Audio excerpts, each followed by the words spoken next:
And then I said, welcome everybody to Rebels at a Castle. My name is Zach Savage. We've missed you so much. I will be your lore master this evening. I'm joined by my absolutely wonderful, fantastic cast of characters, and they're going to tell you who they are and who they're playing. And we're going to start with eeny, meeny, miny, Justin. Oh, hey, how's it going, everybody? I am GM Justin. You can find me on all my socials at Forever GM Justin. You can also find me over at Roll D5, where we specialize in playing in DTTRPGs. I'm playing Dante, and the conversation that we had before we came live on stream was wild. Cut it there. Cut it there. We want to stay live today, so Twitch terms of and- service does not allow. Easy, Yeah. easy, Settle easy. down, settle down. And with that being said, I'm going to go pass this over to Pyrea. Hi, everybody. Am I muted? No. No, we got you. You're good. Okay, perfect. Hi, everybody. I'm Pyrea. I am playing Espen, our Oblivion Ranger slash Druid, and I'm excited to have emotional damage. Let's What? popcorn We it. don't do any emotional damage on this particular channel ever. What do you mean? What do you mean? are you talking let's about? popcorn it over to Hyacinth.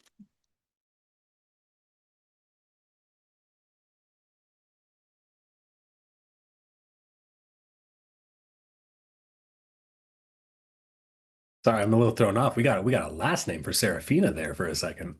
That's Yeah. She's Is that always had a last canon? name.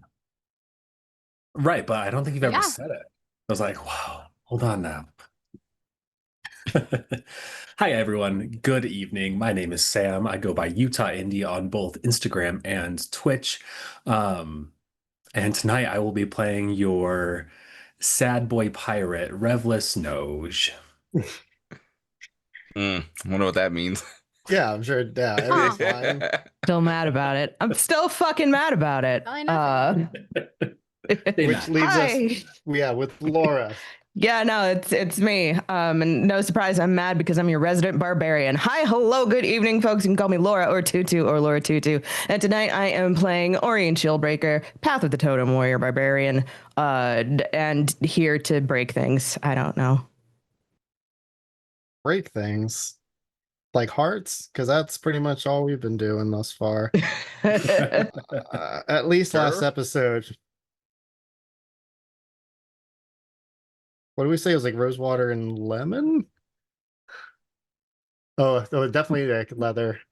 Yeah, leather, rosewater, and like the lemon oil that she uses for her axe.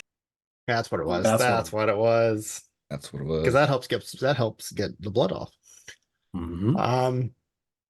So how's everybody feeling after last episode? Everybody doing okay? Everybody's all right? That was stressful. Everything we should you probably shared recap. was great. So if you missed our last episode, our boy Revlis was doing his best to alleviate himself of this debilitation that he picked up by poking his nose and eyes where they shouldn't have been. Now, which brought everybody to the Temple of Deponymes, the god of the sea, where they met Tide Chaplain Zarantes, who, after kind of examining Revlis, kind of not butting heads with Revlis, because I feel like eventually it all worked out. But Revlis showing a lot of apprehension for being in a place of worship. Organized religion, man. Be wary. Yeah. Oddly enough, the other Fair. person That's fair. showing some apprehension of being in a place of worship. Seraphina's friend. But only we know about that. And so after some thorough examination, it was determined that the cove, the Purging Cove, might be the best place for Revlis to see if this curse can be removed, as it is not of this plane.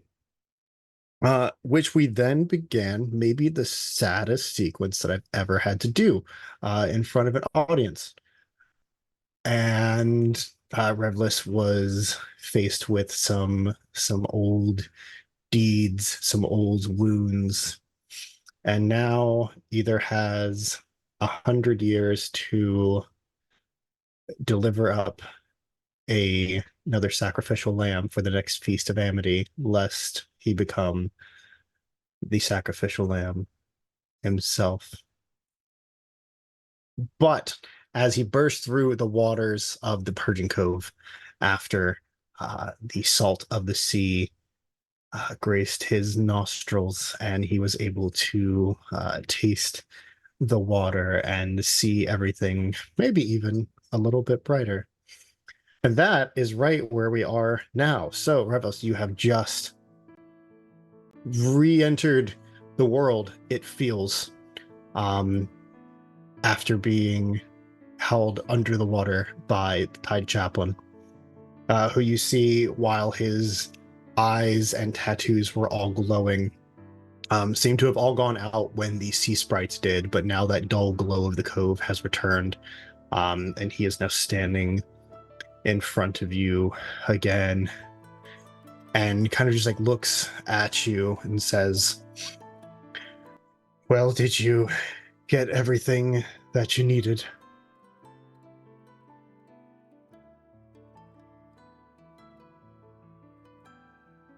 No. But I'm doing all right now.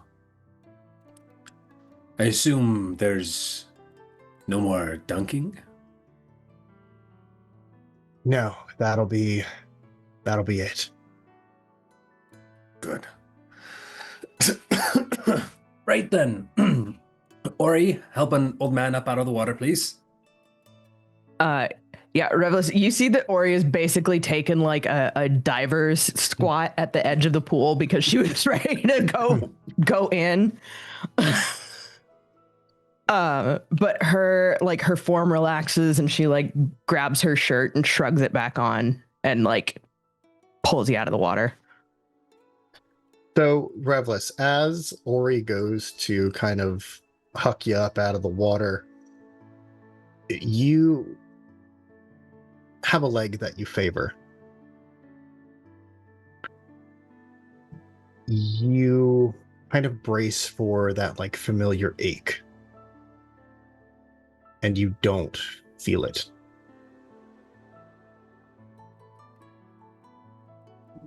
Okay, then. Okay. Like he kind of tests that leg a little bit more, notices that it's doing okay.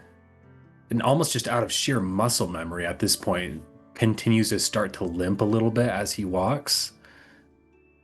But like the corners of his mouth just starts to get a little bit of an upward turn as he starts to realize, hey, there's some advantages to this. So he'll go walk over to his things, and he's still got just his trousers on, but he does walk over to his items. He grabs his shirt, his waistcoat, his sash, belts, all of that good stuff, and starts pulling them on. Tattoos still visible as he's gathering everything up, but starts to kind of dry off and put those on so he can cover those up. He's gonna look around at everyone else and just say, on one of these, there's rare occasions where religion works. They're rare, but they're there. Feeling fine now. Thank you all for your concern and excellent form with that diving position. You all seem a little bit tense there. Yes, Dante. Yeah, I was going to say Dante would have his hand raised. You're going to see him as he's standing there just shirtless and like the rest of his armor on from the waist down. He's like, God. So does that mean that we beat up the cleric guy or Revelus or the water? I'm confused as to which one I'm supposed to do right now. Well, not the cleric. He's fine. He's good. You? I feel conflicted about beating you up.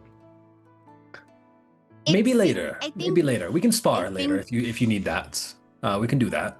But the water. I think Revlis beat up the water, sort of. Oh. Well, you just contradicted what I was trying to say. Should we beat up the water? Is it going to come back at you? No, I don't think anything needs to be beat up right now. The danger is behind, and we have a deadline in front of us. So I don't mean to take up any more time than I have. Oh, I can.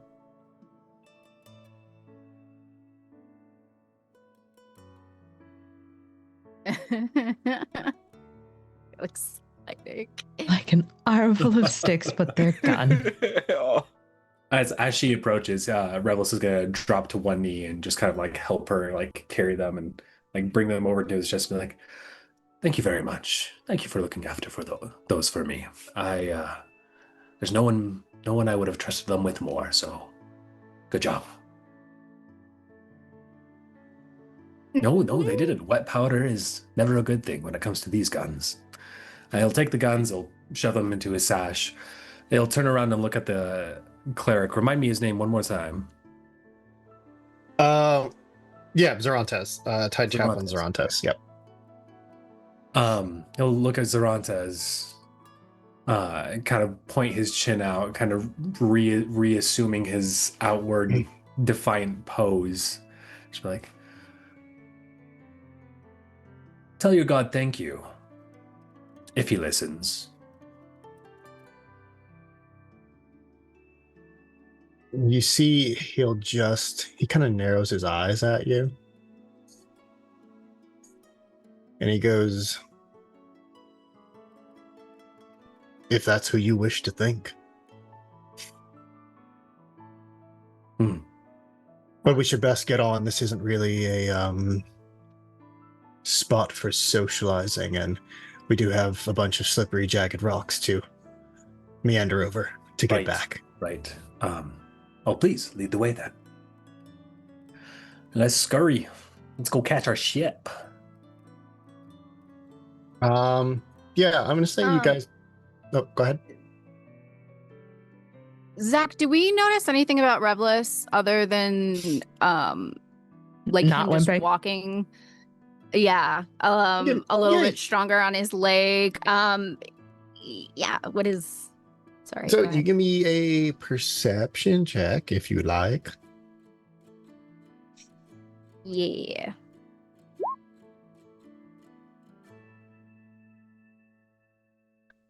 $16. 16. Okay. Natural 1. Oh, All right. I don't see shit. Ori. Sure. Yeah. Yeah. Sure. Ori, you're just really focused on making sure that Seraphina doesn't like bust ass on these rocks. Because It's true. It was questionable last Yeah. time. Watch the kids. Watch the kids. It's fair.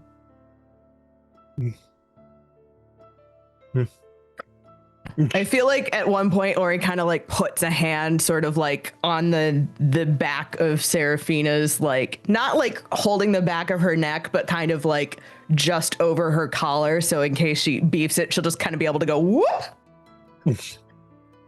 Yep. Yep. I'm just here if you need it. I'm just here if you need it.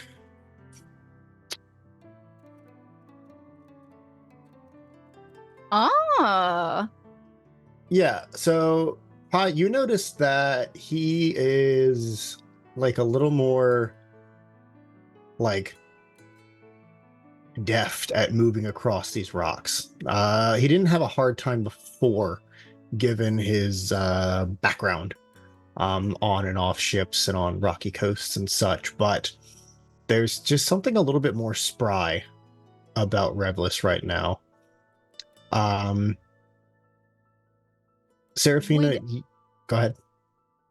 Sorry, my internet's a little like weird. Would I be able to tell? He went into the water. Mhm. With my background and what you know of Espen, would she be able to glean that this is like something that's gonna come back? Like, did Revlis give something away to get this? is there any kind of shift in like the environment around us as we're walking back out of the cave? Like, did he absorb energy out of the cave? That kind of thing. She's just kind of trying to like figure out what might have caused this if it wasn't necessarily a god, just based off of the way the cleric, the priest, the dude was talking. You know what I mean? So fair question. Uh-huh. But first, could you give me a charisma saving throw, please? No. Oh, for Pete's sake.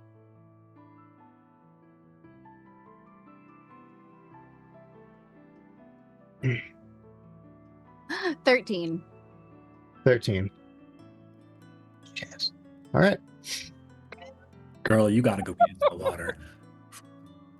Get in the water. Yeah, there it is. So, Espen,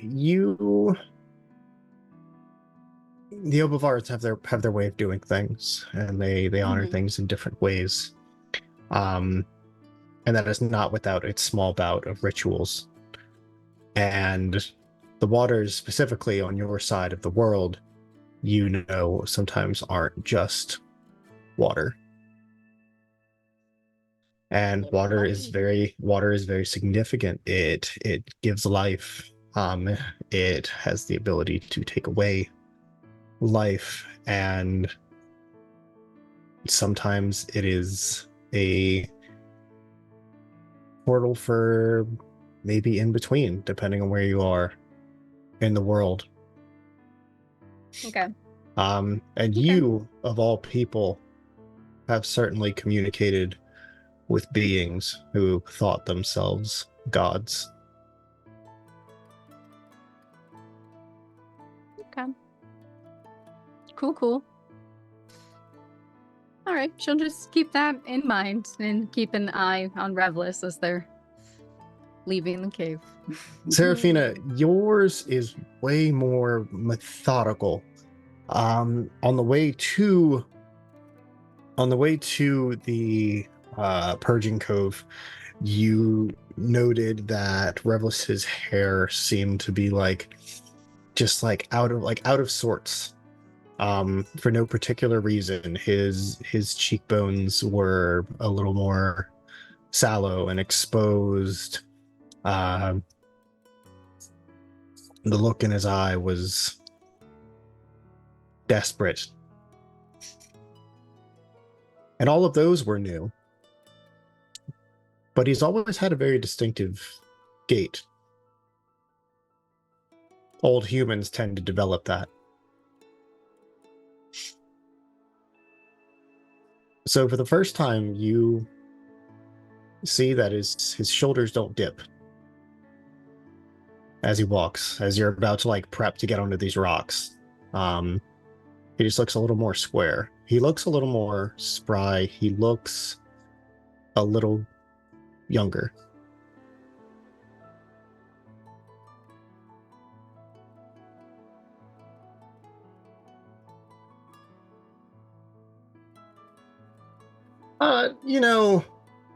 In the way that you feel very different from 21 to 25. Is that a lot of time? In the grand scheme of things, no. But then again, boy howdy, it really is. Wait a minute. So has Revlis gone from 65 to fucking 50 or some shit? Yeah. What the fuck? You know how Ian McKellen has always been old? Even when you see pictures of him in the 70s, he's just always been old. He's always been kind of old. Yeah. He's Benjamin Button, but always old. Just kind of think of it that way. It was Revlis is still old. But he's spry old. But in the right light, Spry. Maybe he's a little more Dick Van Dyke than he is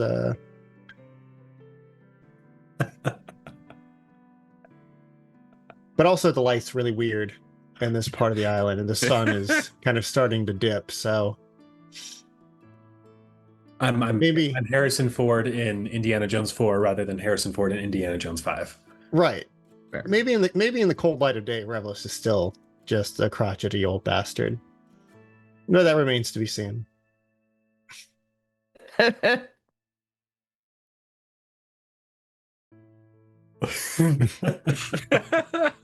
right. That's why all the medieval photo shoots happen down there. Yeah. Rumor has it takes off 5 pounds as well.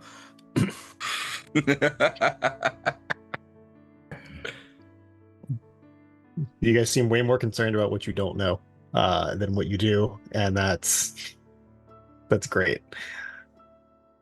But yeah, so that's what you get. Okay.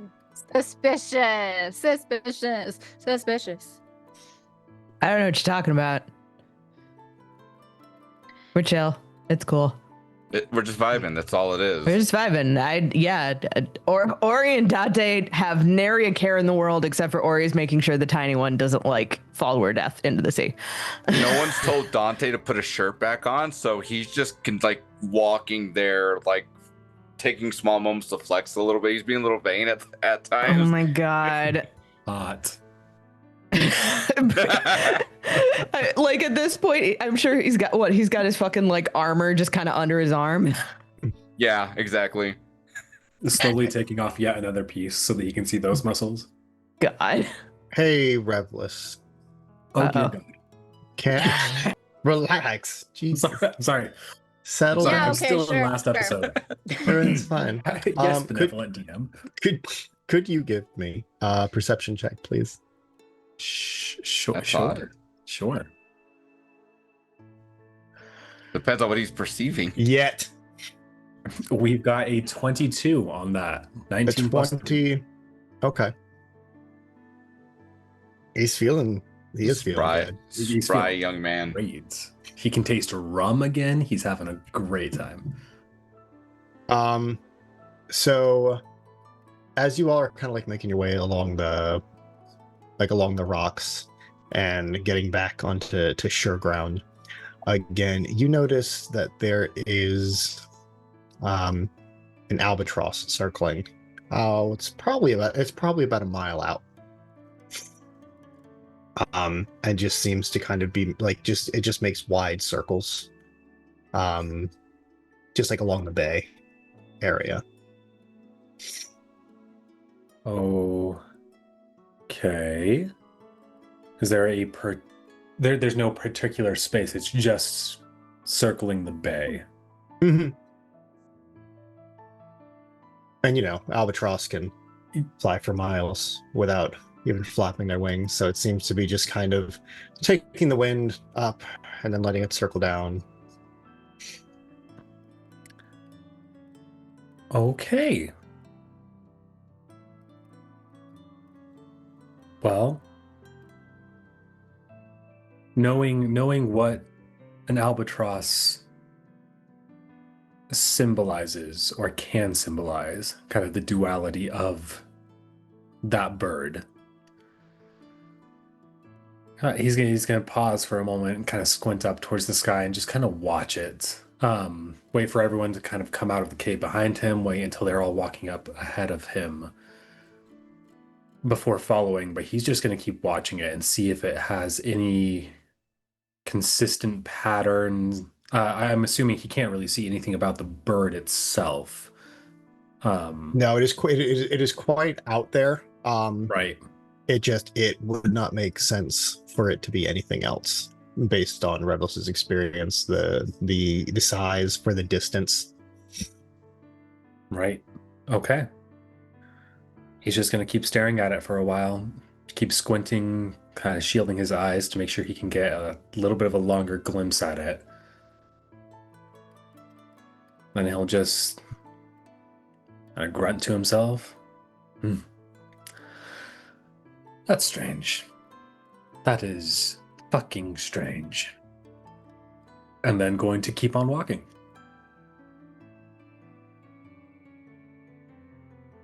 Ouch. You've got to stop sneaking up on people like that. You nearly gave me such a heart attack that I need to go right back into that pool.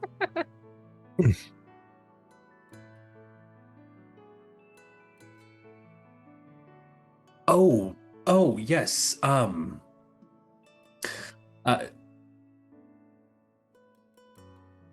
Yes, come. What?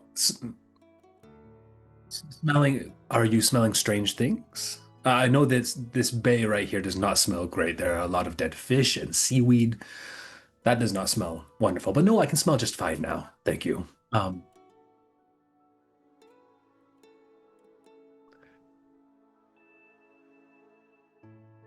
will take your word for that. Zach, I regret that question and the fact that it is on the internet. You motherfucker. Not more than I do.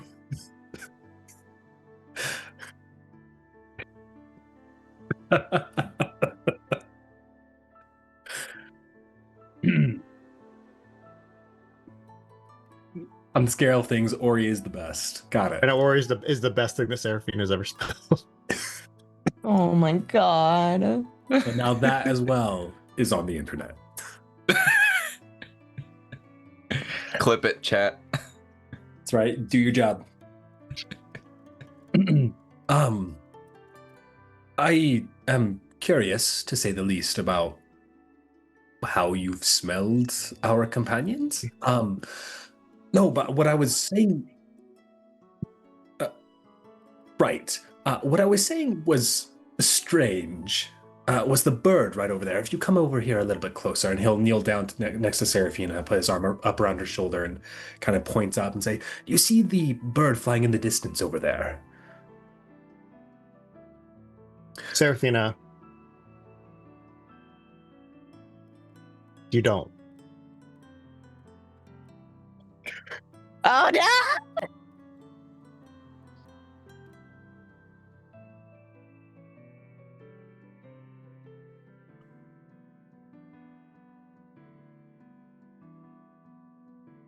Look harder. It's What did you say, Grandpa? Loud. So Revless, as you turn and you go, this bird here, you don't see it either. Huh. It was up there. I could have sworn it was up there.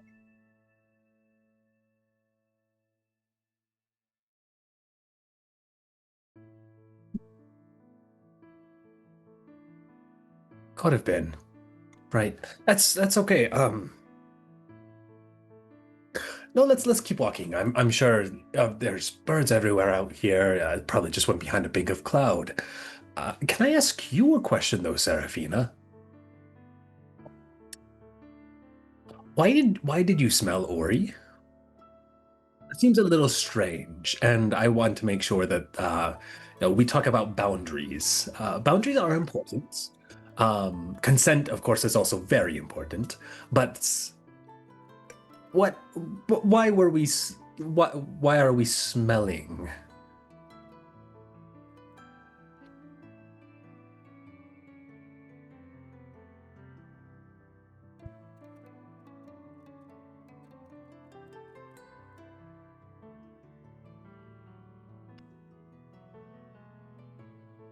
Are you one of those mouth breathers? Just always in and out of here? You don't use your nostrils very much, do you? You don't.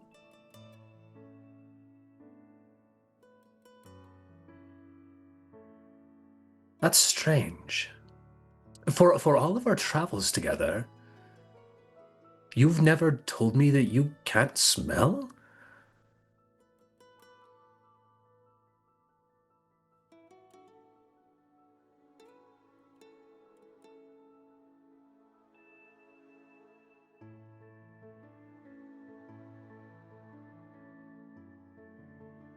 Seraphina,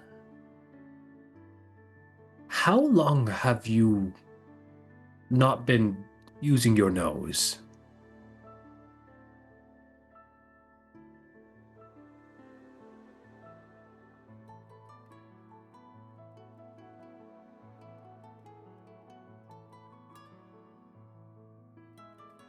Right.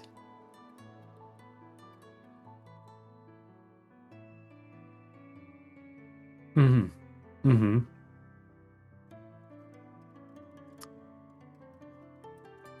I feel like this is something we have to unpack later. Can I chat with you tonight aboard the ship?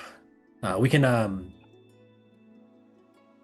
discuss cut things over a glass of nut milk and a glass of rum. Um, I think that would be a more appropriate time to talk about this because we are on a deadline, of course. We want to make sure that this dwarf stays alive, or at least mostly alive. let's talk. I think that that'll do both of us some good. As Seraphina walks off, like Revlis is going to like look over to where the bird was, look over towards Seraphina, look down at himself, and like, right, I'm awake. I'm awake. And you feel great. Okay. Yeah, keep on walking. All right, so you all make it back. This now isn't your first rodeo, and your second rodeo with these slippery coastal rocks. So you make it back without any fuss or muss. And you see you all arrive back in Shortreach Harbor, and Tide Chaplain Zerontes, he goes, "Well, I'll head back up and get back to doing. But if you need anything else before you head out, don't hesitate to stop by."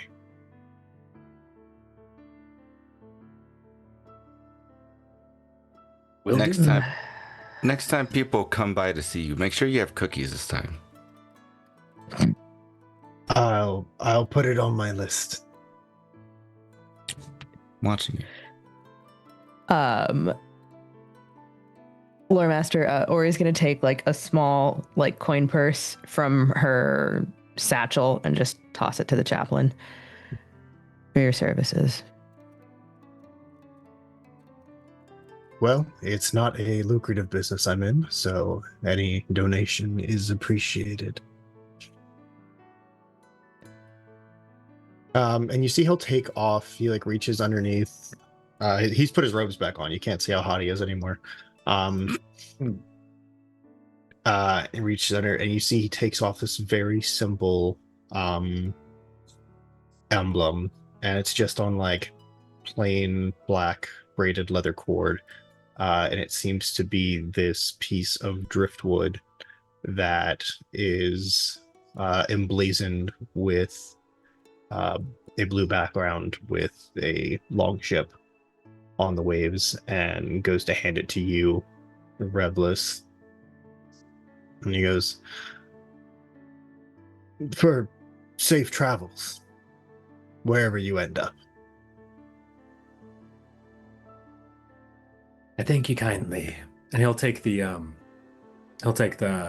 necklace, and he's already got a necklace around his neck, so he's gonna take it. He's gonna tie it around his belt, where he's got like other little trinkets that are hanging off of that. All right, perfect.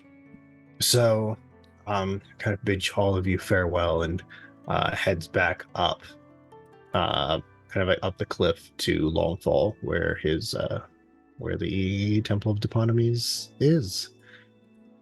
And so now you've got a little bit of time to kill before you are supposed to meet up with the Shale Siren. And as you all kind of head in, or like get back into town, you can see that another ship has docked. And it has this, and you can see that Sam, you're the person that asked. The thing that's on the front of the ship, that's usually like a mermaid or a fish or something. The figurehead? Figurehead, thank you very much. You High five, Laura. Teamwork. And you see that the figurehead is this this bright red chested bird with kind of like a long beak, and it's just kind of like set against the sides of the ship. So red chest and like black feathers. otherwise. But still no sign of something that you would call the shale siren. Can everybody give me a perception check?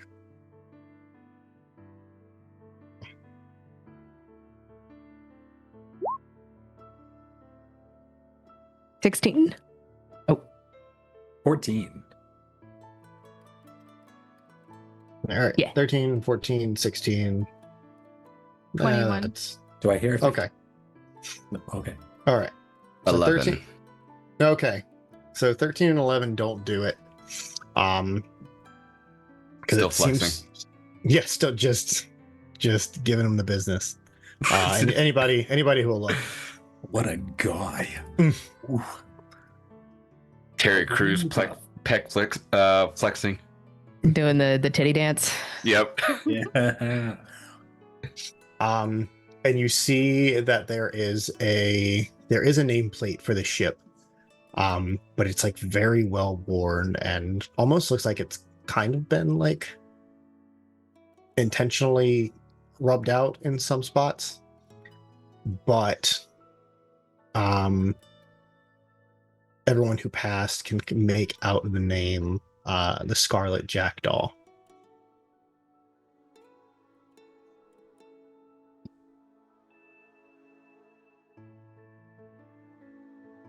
I see you all racking your brains. You haven't heard it before. Don't worry. Okay. Good. I saw all the brains go, where have we heard this name? You haven't. It's all right. It was the last part of the name for me. That's what that face was. Oh, got it. Yeah, but you see that there's a fairly like normal looking crew, just kind of like loading stuff off and loading stuff on. You see there's a half orc that is kind of giving kind of like managing the disembarking of a lot of cargo. And there are some humans and dwarves and elves that just seem to be kind of like putting it on carts and kind of taking it off wherever it is that it's meant to go. Mr. DM, you mentioned humans, elves, and dwarves. Do we see an odd ratio of dwarves to the other individuals? I guess we use the same perception check for this. No. It seems to be a fairly, I guess, normal amount. And everybody looks, I will say that everybody here looks pretty weather worn. They've spent a lot of time out in the sun and being sprayed by the salt of the sea, looking very weathered. They look like they just came back in as opposed to looking to go out. Right. Okay. Is that answering your question? Yes, it does. Okay. Thank you. Okay, good.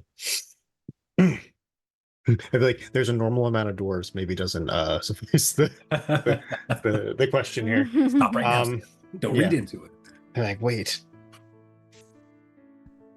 Yeah, so no sign of the shell siren just yet. But your time to embark was midnight.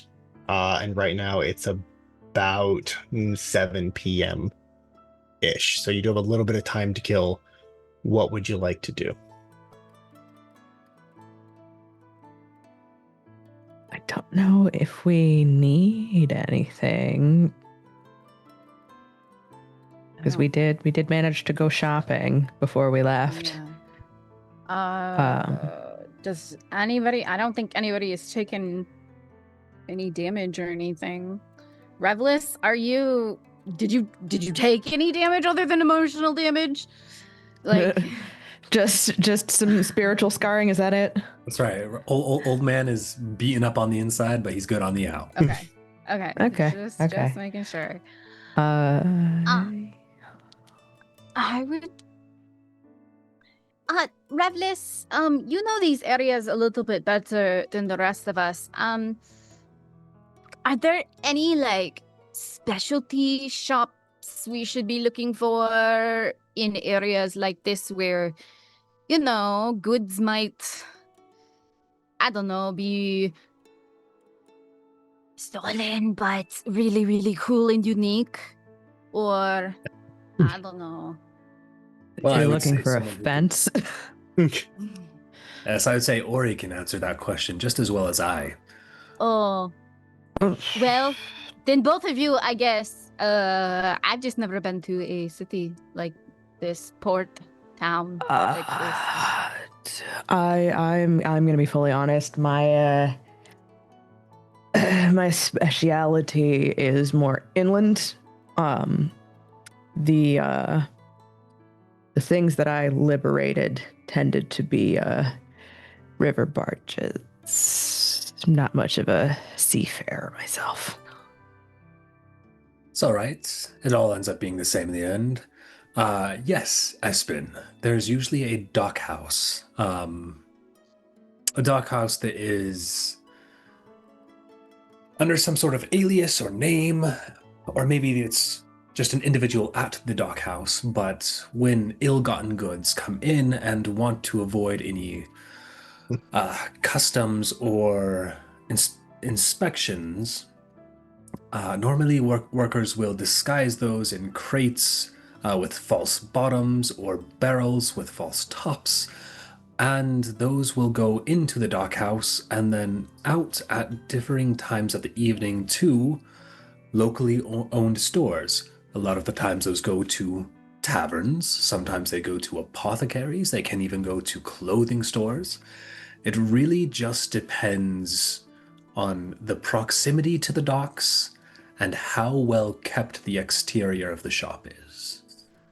You get a feeling for it over the years. I'm sure if we look around, we'll find something that you need. Is there something we can help you get?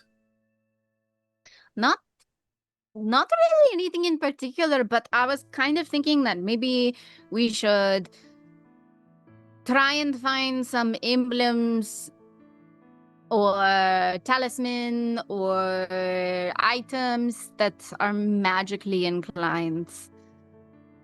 Just a thought.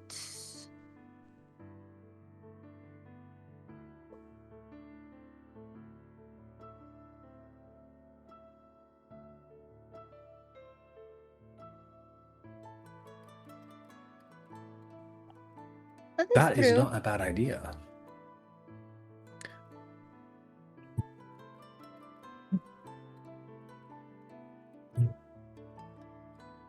Lore Master, Yes. I have an idea.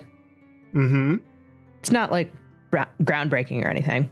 Well, we'll see. So like smuggling is smuggling, right? Like in like morality or punishment? Sure. Yes. No, like a pirate crew is going to run similarly to a thieves guild.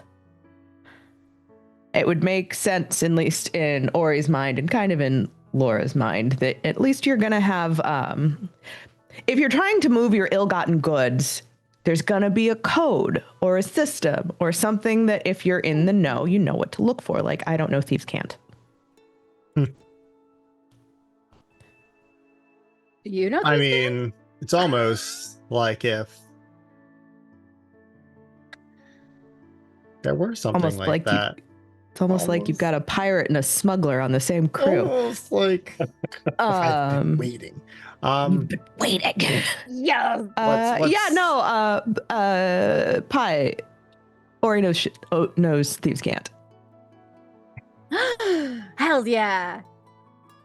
I think it would be important for us to find something possibly for either us to keep on us, to keep an eye on Revlis, because I don't know if you guys have noticed, but he's looking a little different. Not like in a bad way, Revlis. You like seem like you feel really well, so like when you take a bath in a spring and like all your muscles feel better. But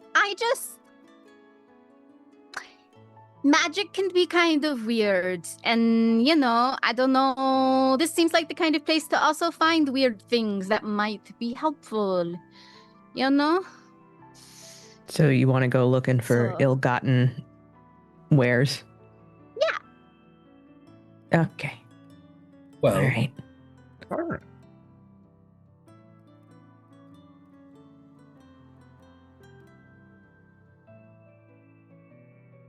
Well, they touched it already, so they'd get the curse probably. Just saying. That's true. well, I think this is a fantastic idea. And Espen, as a show of good faith to both you and the rest of the party for helping an old man out when he needed it, I want to make sure I pay that forward to you. So Revelus is going to take his coin purse and just drop it in Espen's hand. If you find any ill-gotten goods, purchase them. For a reasonable price. I expect you to haggle. I expect you to make sure that you pay less than what they want you to. But I think I'm going to let you take the lead on this. By the way, you have 1,556 gold in that pouch. God damn. Damn. All right. Well, this is... All right, Gramps. Damn. This is quite a lot. The rebels cash new social security in so we can go and party. Listen, I bank on those checks, man. Come on. Hells yeah. All the time telling everyone else they need to work harder and pull themselves up by their bootstraps. Oh, Which man. is the most nonsensical phrase ever. Anyway, don't let me get started. You're just starting to like Revelus. Like, oh no, that's right. He is a boomer. I forgot. He's a boomer. Okay. All right. Okay. Let's just. Ori's gonna. Ori, if you want to use your set of skills, maybe, and we can. I don't know. I'll follow your leads. It's and Ori kind of like kisses her teeth. It's been a while, so no promises.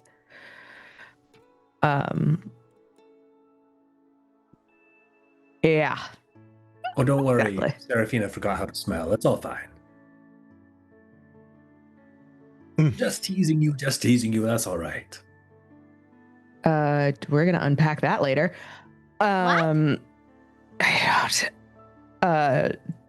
Lore Master. Yes. As we take our, I guess, our promenade about the docks, I would like to keep an eye out for any cant written. I imagine it's the kind of thing like it's on the corner of a storefront or like the what is it, the archway of a door where it's like, yeah, this is what the shop is on its face, but if you see the thieves can't, you know that there's something extra. Sure. So give me a perception check. I'm gonna say with advantage since you do have thieves can't and this is kind of your thing. Yeah. Jesus, 11. Is investigation any better? Okay. All right. Okay. My investigation is a +0. All right. Got it. So we'll stick with an 11.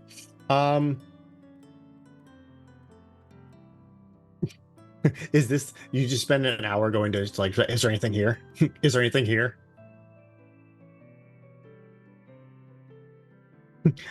Why are you pointing out the inconsistencies of my sign? Get out of here. To be fair, I imagine the pirates have a different system than the inland folk. So it's the translation. It's the translation bump. Oh yeah. It's like, everybody's got their own. If you speak Spanish, you kind of sort of understand Italian type thing. Yeah, everybody's got their own thieves can't dialect. Right. Mm-hmm. Thieves can't just Latin-based languages. Perfect. Yes. Yeah. That's right. No offense to our European crowd. I'm so sorry if that came off bad. Hey, they're fine. So as you all kind of mill about. Yeah, Ori, it's different. It's you know that there's something, but it is odd. And you see a couple spots that look like you're just like, I don't know if this is something or if like they just can't spell. I'm not entirely sure. But you come across this building and the sign reads the Mixed Bag in and Stable and Barber and Notary Public. And Mixed Bag is spelled MYXTBAAG.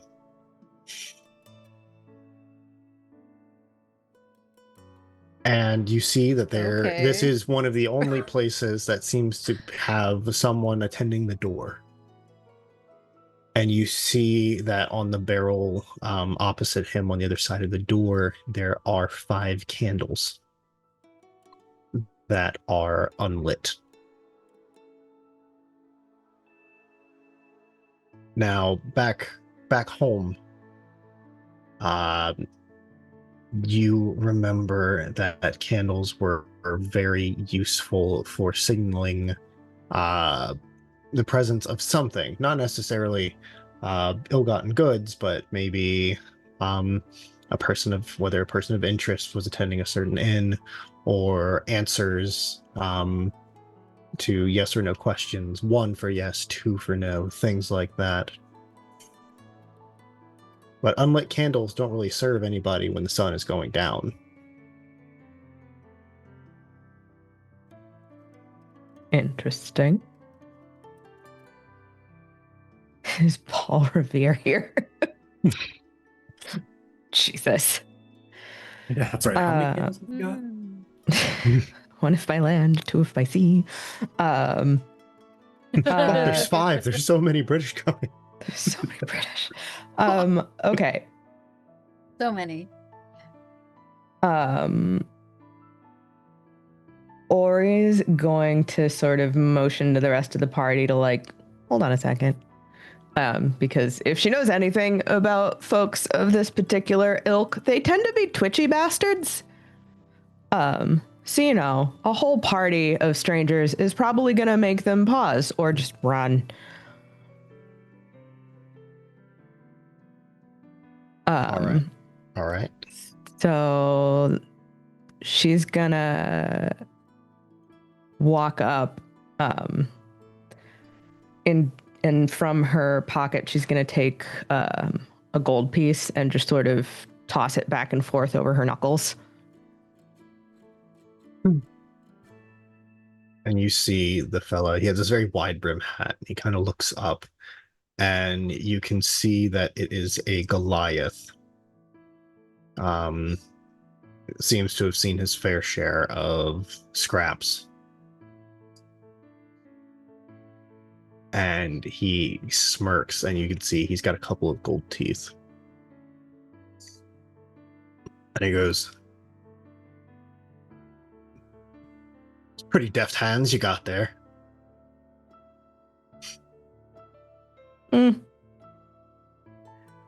Always been, what's the word, sticky-fingered?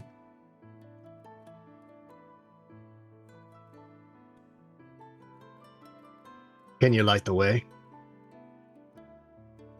All you need is a match. And you see that as you're approaching, he seems to relax a little bit as you're exchanging words. And you see he kind of nods his head to the right. And he says, "Matches are right there." And you see that there's like a little book of matches like in the center of like the 5 candles. Give me a history check. Oh, I hate you. You don't know. No, I'm not using D&D Beyond right now. It has fucked me so No. many times. Yeah, you need the good juice. I need the good juice. Fuck off. Ha! 14. 14. Okay. So you recall that in your travels you have seen candles used as like passwords before. And you know that you need to light them in a certain order.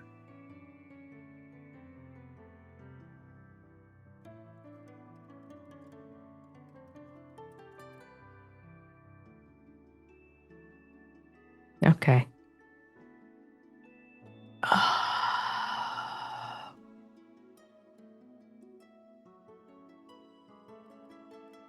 You know what?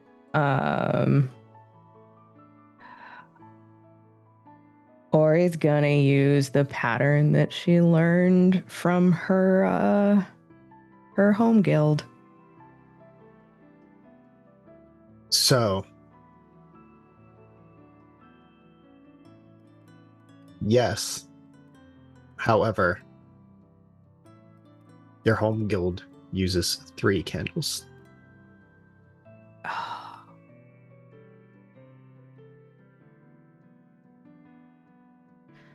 You know what? Here's what we're gonna do. She's gonna light the 3 that she knows, and she's gonna look at this Goliath and say, "Apologies, mate. You know how it is being out of town."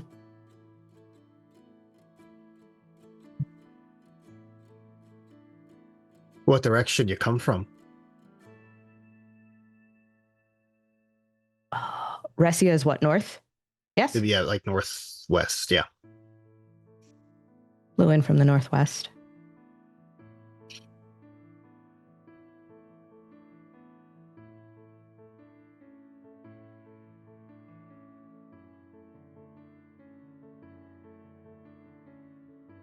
Now, do you consider that home? Haven't been there in a while, but you always remember your first.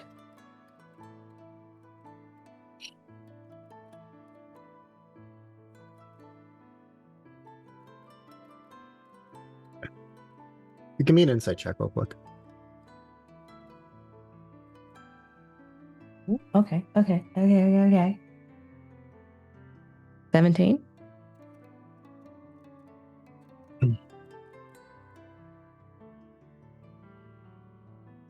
And he says from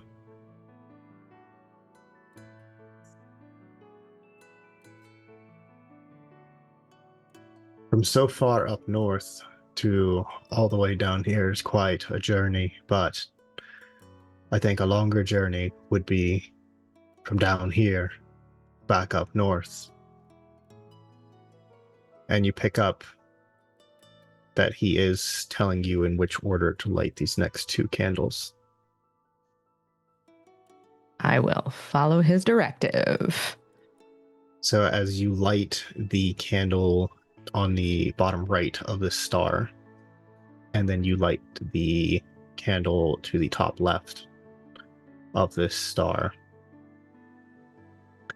you see he reaches over and pushes the door open. And he says, "Glad you could make it." I promise we'll be the most courteous of house guests. Like, she said it with like a grin. Do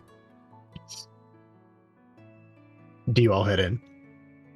Yeah, but we were kind of, but like I assume we see everything light up and the door like be open. It's mostly like, let's not all mob this guy, but I imagine you guys are like a couple of paces behind. Yeah. Espen will, before she enters the space, she'll like pop up her cloak, the hood of her cloak.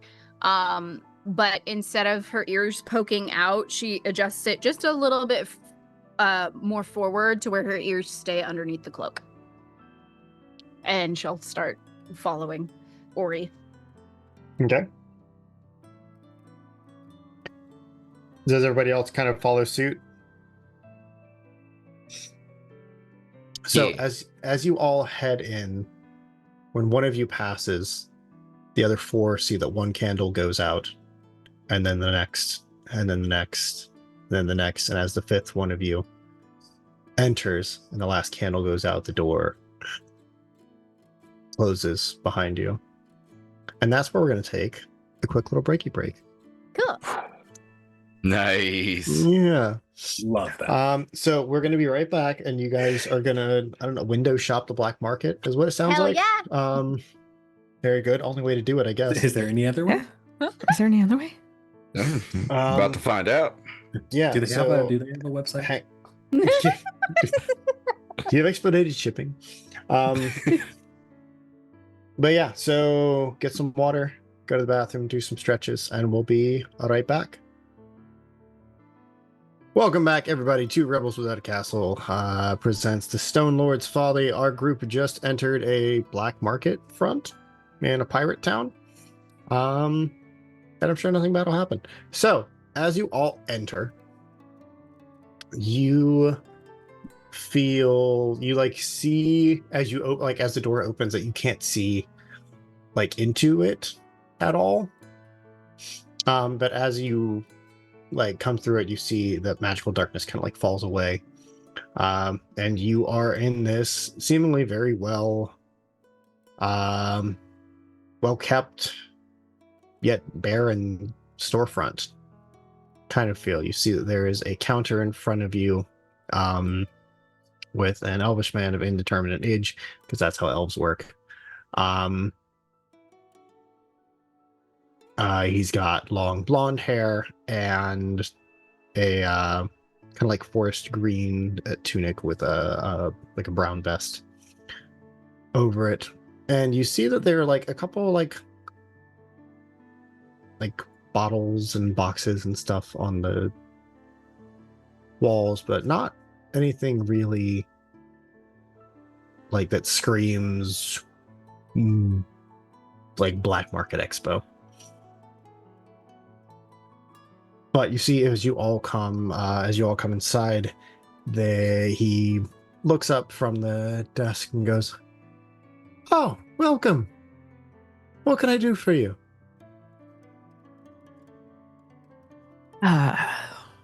You know what? We're just passing through on our way out of town. We hear you folks have a very interesting selection of inventory.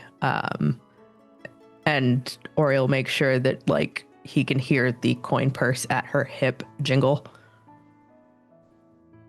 Well, we certainly have some interesting wares.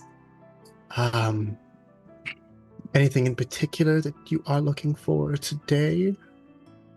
Look to Espen.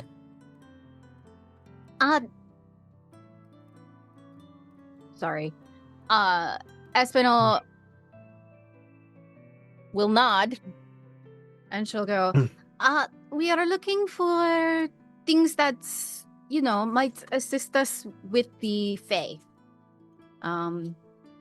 Being able to track or perceive them, maybe before they are able to perceive us or track us or anything of that nature. And not to be nosy, but what could you have possibly done where you need to avoid? That's none of my business. It's none of my business. It is interesting, though. I will say that. Well, let me take a look here. And you see he pulls out this ledger. And you see he kind of starts pawing through, and the leather on the front of this book is like black, but faded and like very cracked with age, with these like tarnished brass kind of corner pieces on the front. He goes, Fae.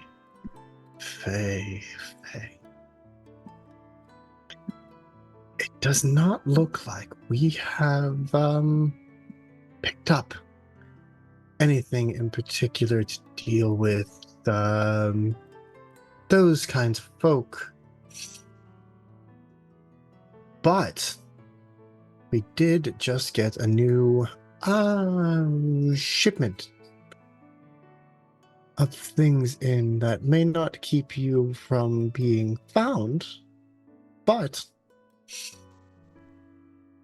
they might help you deal better once you have been. I feel like that could be helpful. Mm. Could And we you- see this shipment or? Well, I will pick out some of my my favorite bits.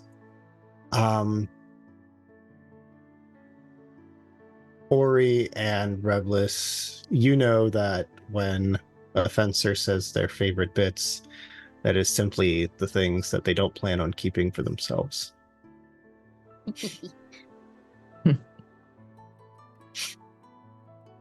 And you see he pulls out a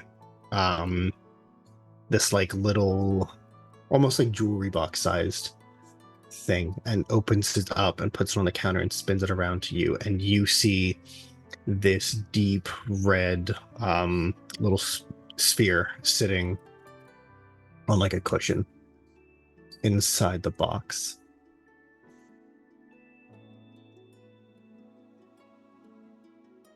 Now, this little guy here comes from very far away, from a very reputable alchemist that chooses to remain nameless.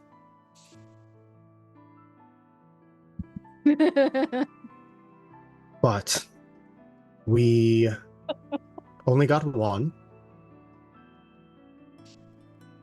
And this will give you a little bit of your edge back should you take too hard of a hit.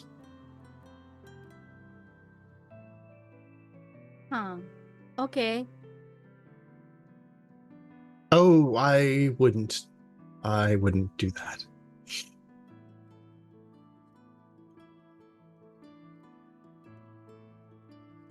Well, and I will be shifting to the technical speak of this. This is a blood pearl. So this is some alchemized variation of vampire blood, formed into a little pearl. As a bonus action, a creature may step on this pearl, shattering it. The user may select any creature within 5 feet of it to take 2d6 necrotic damage and regain hit points equal to half of the necrotic damage taken by the target. Oh shit. Saucy. Saucy. Okay. And can I ask how much you are looking for? Oh, paltry. 500 gold. Interesting. Is this the only item that you think we might find useful?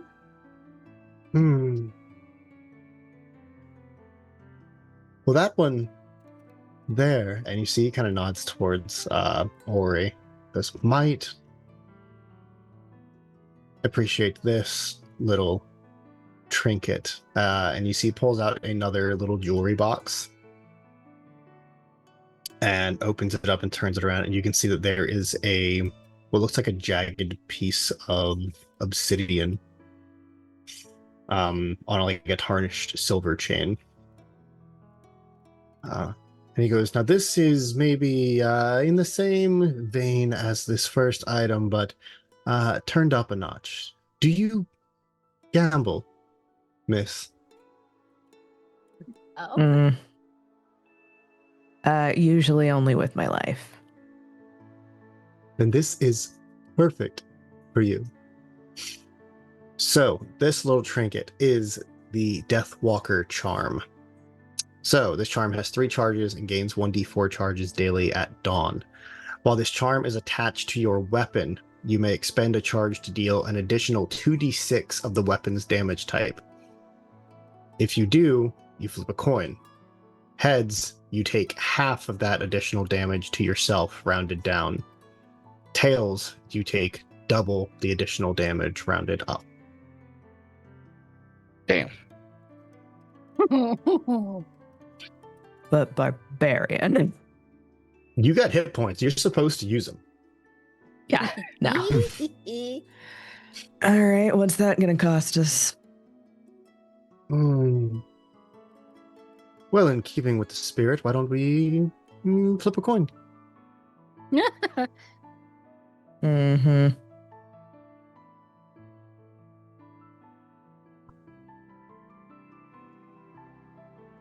Okay. I guess high or low? Even odd. Even odd. So okay. even heads, odds, tails. God damn it. Throwing dice. Oh, it doesn't count. Yeet. It's an 18. All right. Darn. I was really, really hoping. So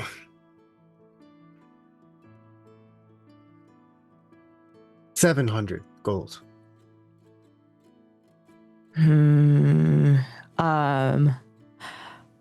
Or he's gonna like turn her back on this guy, and like talk to the party. It's like, folks, I'm not sure. You got to be careful with these types. 9 times out of 10, when a fence is trying to move items this quickly, it usually speaks to a deficit in quality. And it's very much that thing that you do when you're haggling, where it's like, I saw some better shit down the road. We don't have to just jump on the first thing we see. That's totally what she's doing to this guy. Give me what do you think, deception here? Yeah, we'll take deception.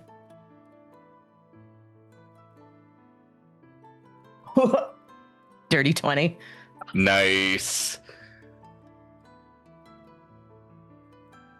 No. What if I were to say that we could do both of these for an even 1,000, and I will throw another piece in? Depends on the piece. Well, so that's the thing, is we're not entirely sure what it is. That's And you see he pulls out another jewelry box and turns it around, and you see that there is a golden medallion with, it seems like a snake, like an Ouroboros snake on the outside with 5 stars in the middle. And compared to the other two, compared to the first kind of amulet here, this one looks like shiny, brand spanking new. But he does wipe dust off the box whenever he brings it out. And why do you not know what it does? Does it not react to anything, or? Well, it just doesn't seem to want to talk to us. Talk? Have you tried being nice to it? Nice helps. Man's got a point. Well, you are welcome to give it a shot. I have been nothing but polite. And you see he'll slide it over towards you, Dante. Dude, the camera's just gonna see as Dante's looking around. I was like, point where? Where am I pointing at? Oh, Dante, buddy.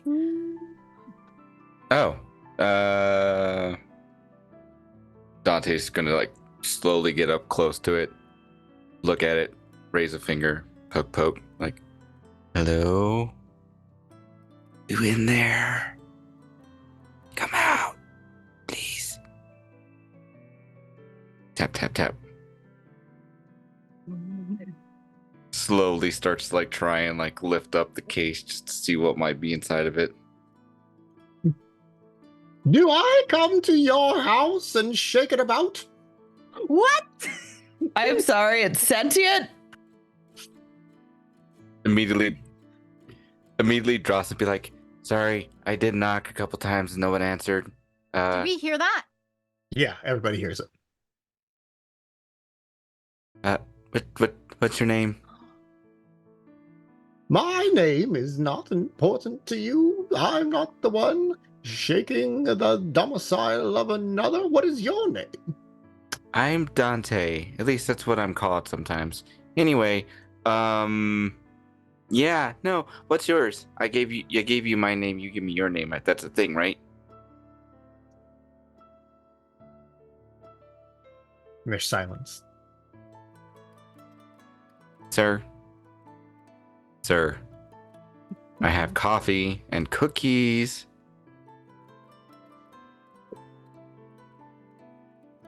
Oh, yes, cookies.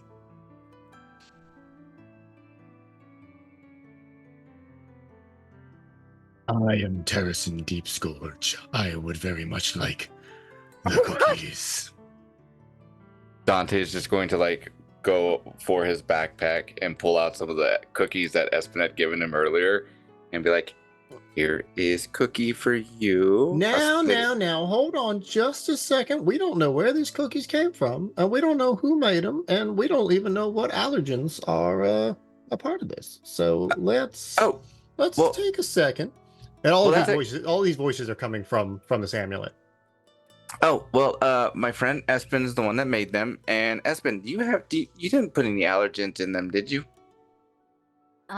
There's no peanuts or walnuts or any sort of nut at all. And then there's oats in it. Is there alfalfa? Because Terracin can't have alfalfa. Oh. No, Terracin, I you can should have be fine. alfalfa. It just doesn't agree with me sometimes. Oh, I understand that. That's okay. There's no alfalfa in it. Revlis will lean over towards Espen and be like, Dante is talking with a jewelry box, right? Yeah, but like Right. the amulet. Yeah, Right, no, it's right. the amulet. That's coming out of there? Yeah, no, it's the amulet. I think he's talking to a fucking amulet. Weird. And Yeah, but I bet there's 5 things in it because there's 5 stars. okay. Just a thought.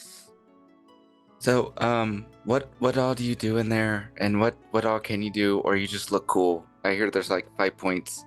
It's dope. Well, so there's me, and there's me, and there's me.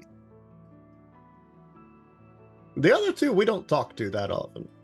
Ooh, why not?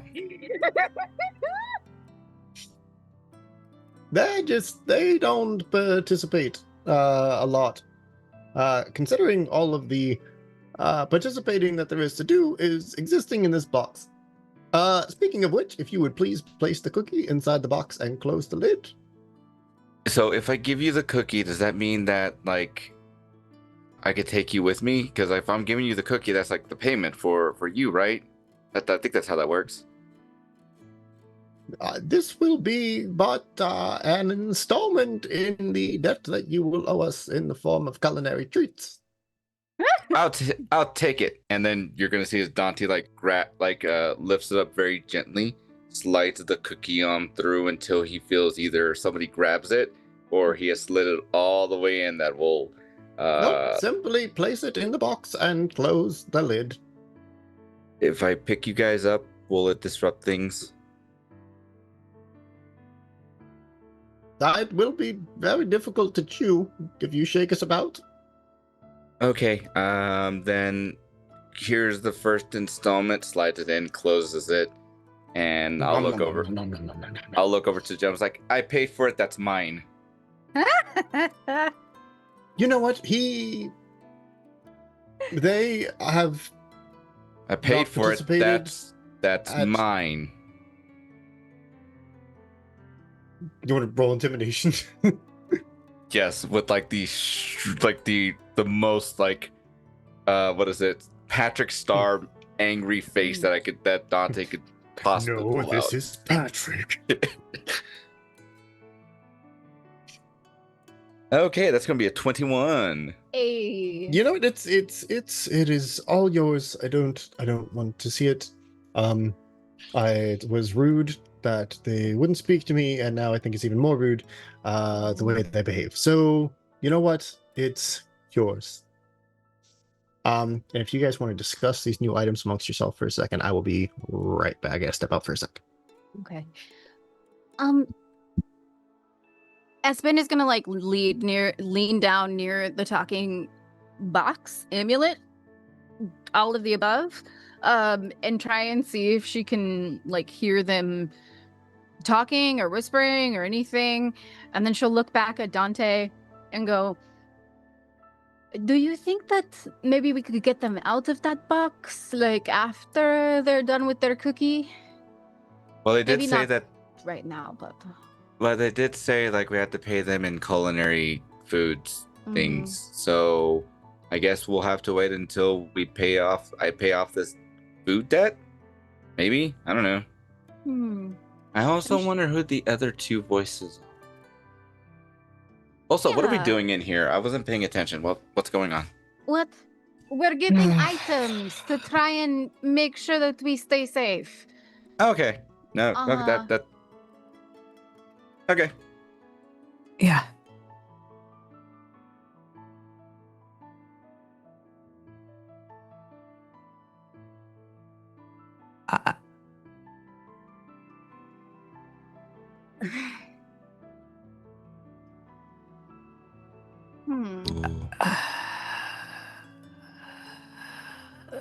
You've heard of Snow White and the Seven Dwarfs. Now get ready for Dante and the Five Demons.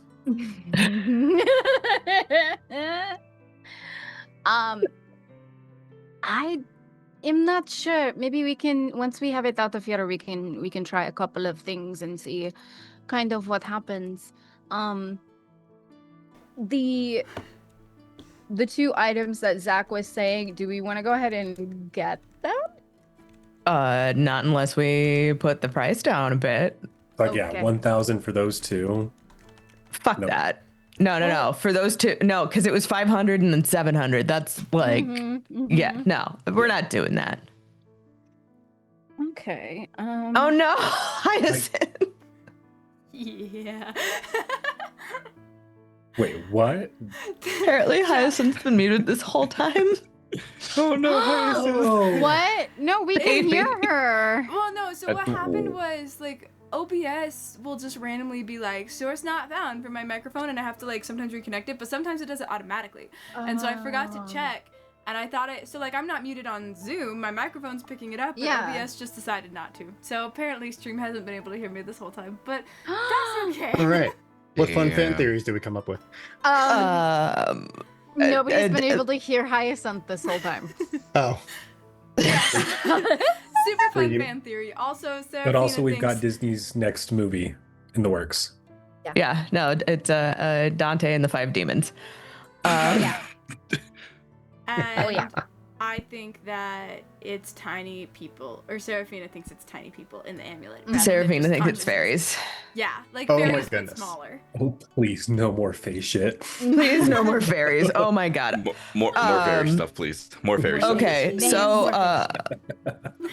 so that's happening, and Ori's just kind of standing there with her arms crossed, watching this entire interaction. Like equal parts concerned and like moderately amused. But then she's gonna look to this merchant and be like, okay, so that's taken care of. These other two items. 1,200 really for both. That's a lot of numbers there.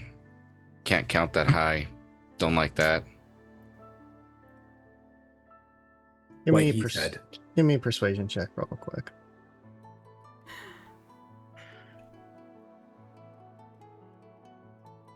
Oh shit. 21. Okay. All right.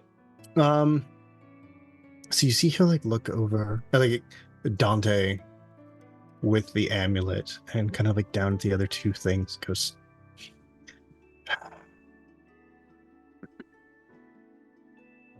I think an even 1,000 could do both of us some good. That still sounds like a lot of numbers. I don't 800. like that. 800. 2. 950. I can go lower. And I can go get my friends, so we could really do this. God. I know as well as you do that when you are trying to move things like this, it is simply because you have not been able to get them off your fucking shelves.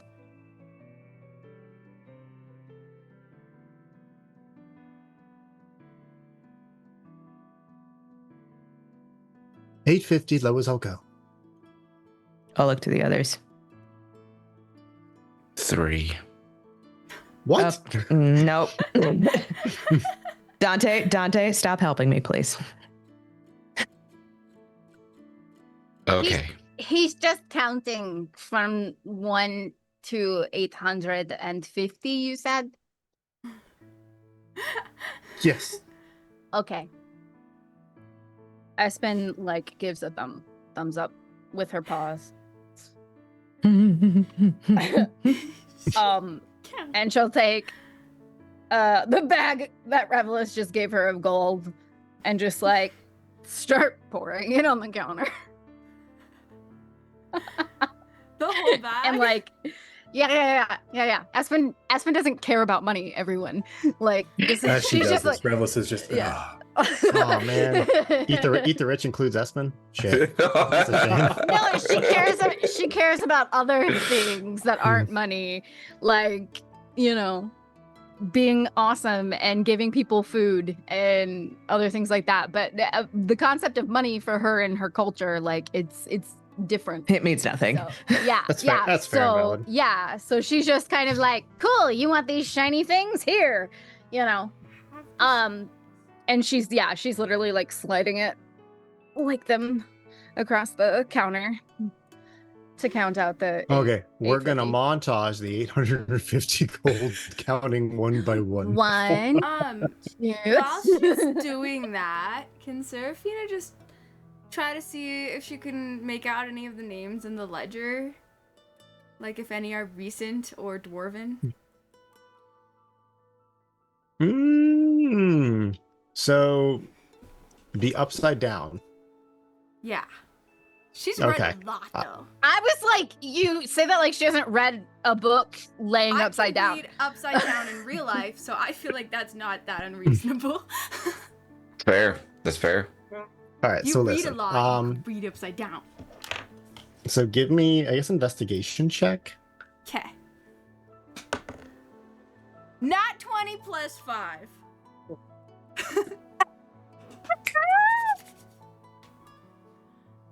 Okay. I have my notes ready. So in the ledger, you see several things. Okay. So this doesn't have so much as who brought in what as it is what it is, where it came from, Okay. and about how much they think they can get for it. Okay. And you see that as Espen is like sitting there counting out one by one to 850, that the elven man has like taken a quill and crossed out the 3 items. One of them marks the blood pearl. The other one marked as the gambler. It's just what they're calling it. It's the what I told you it was, but that's just how they're denoting it. And then the other one is just question mark amulet. And you see crosses that out with fervor. And you see that one had a lot of like everything was question marked.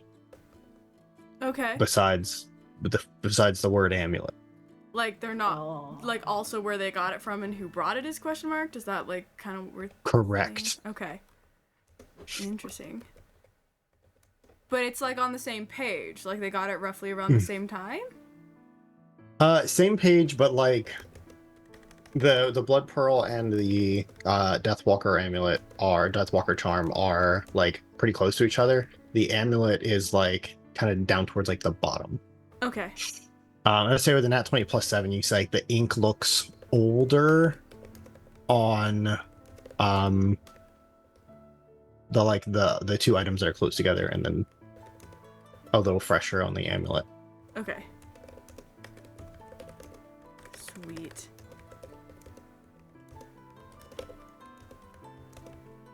Got it. And does it say like what ships brought them in? So Does it have ship names if it doesn't have people names? you see that it doesn't have ship names per se, but you do see some phrases next to items. One of them being as the bird flies. What? One of them being let sleeping dragons lie. Okay. And the other one being stone-faced singer. Can I ask which is next to which thing? Yeah, you see as let sleeping dragons lie is next to the question amulet. Okay. The as the bird flies is next to the blood pearl, and then the Deathwalker charm is the stone-faced singer. Okay. Perfect. Wonderful. She'll just take note of that and then like innocently look back over to where Espen is counting. Espen, what number are you at? Please, God.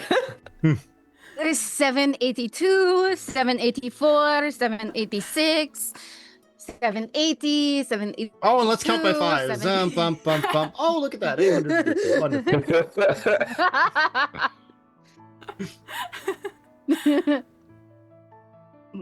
She pushes the table. They fall to the ground. No. It's very good doing business with you. We might be back again at some point. Maybe. Just putting it out there. Is there anything you're ever looking for, by chance? A favor. Maybe. Those are valuable. We go to a lot of interesting places, is all. Oh, I'm sure you do. You know what? If you ever end up in the Shadowfell and you happen to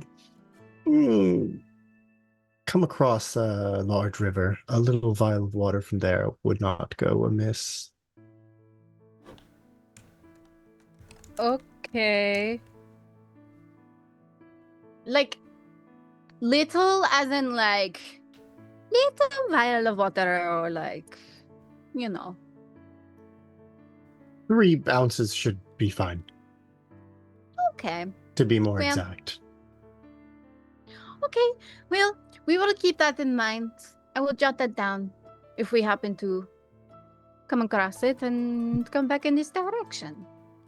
Who knows? Who knows, indeed. Well, if that's all I can do for you, I do have some new things to categorize, so... Okay. One more thing, if you're willing, friend. And Ori's gonna hand over 3 more gold.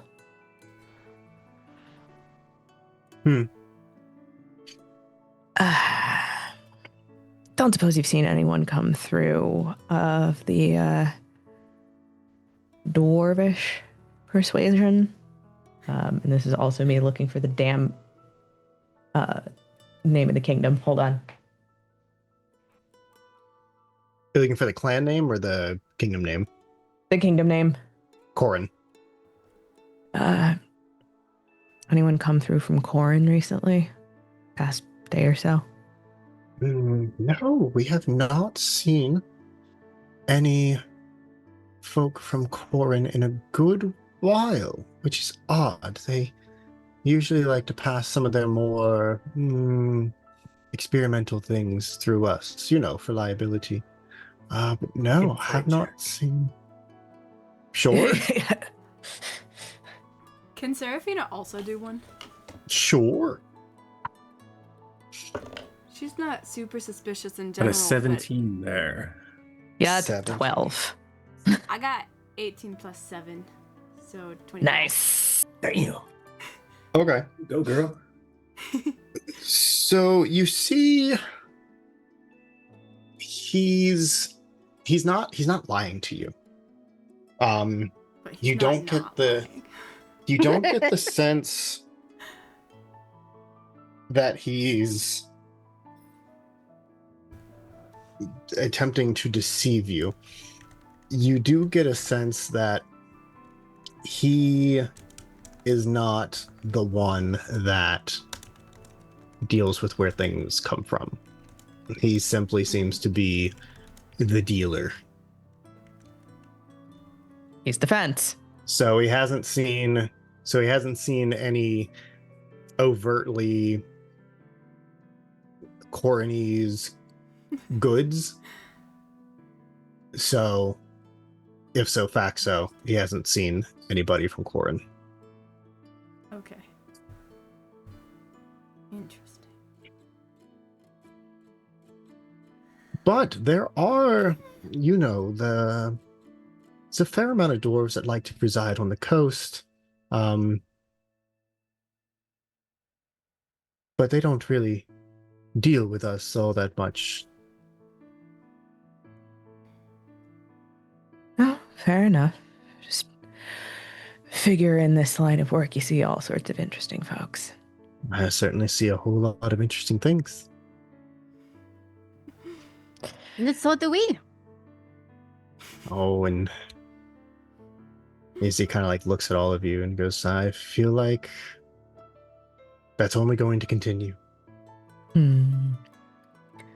Well, pleasure doing business. And I'll collect the items. Nod to the others. All right. We got a boat to catch. Yes, let's go. Dante's gonna reach over for the amulet, tap on it, be like, "Can I pick you guys up now? We gotta go." We're finished. Fantastic. I'm be gentle. Carefully picks it up, and just like holds it on his palm as flat as possible, and just like slowly starts walking behind the group. Is he really not gonna put us on? All right, I guess we'll stay in the box. I can put you guys. Do I have consent to put you guys on? Dante. Dante. Dante, not yet. Dante. Nope. No, wait. I want to see where this goes. No. No. Princess. We just got you not all wonky. Shit, right. Uh-huh. Yeah, Dante can we was probably not the immediately end up back at square one? Thanks. Right. Dante, we have to figure out more about it, okay? Okay. I'll let you know when it's safe, okay? Okay. Okay. Sorry guys, I'll put you guys on later. I'll just carry you like this for the meantime.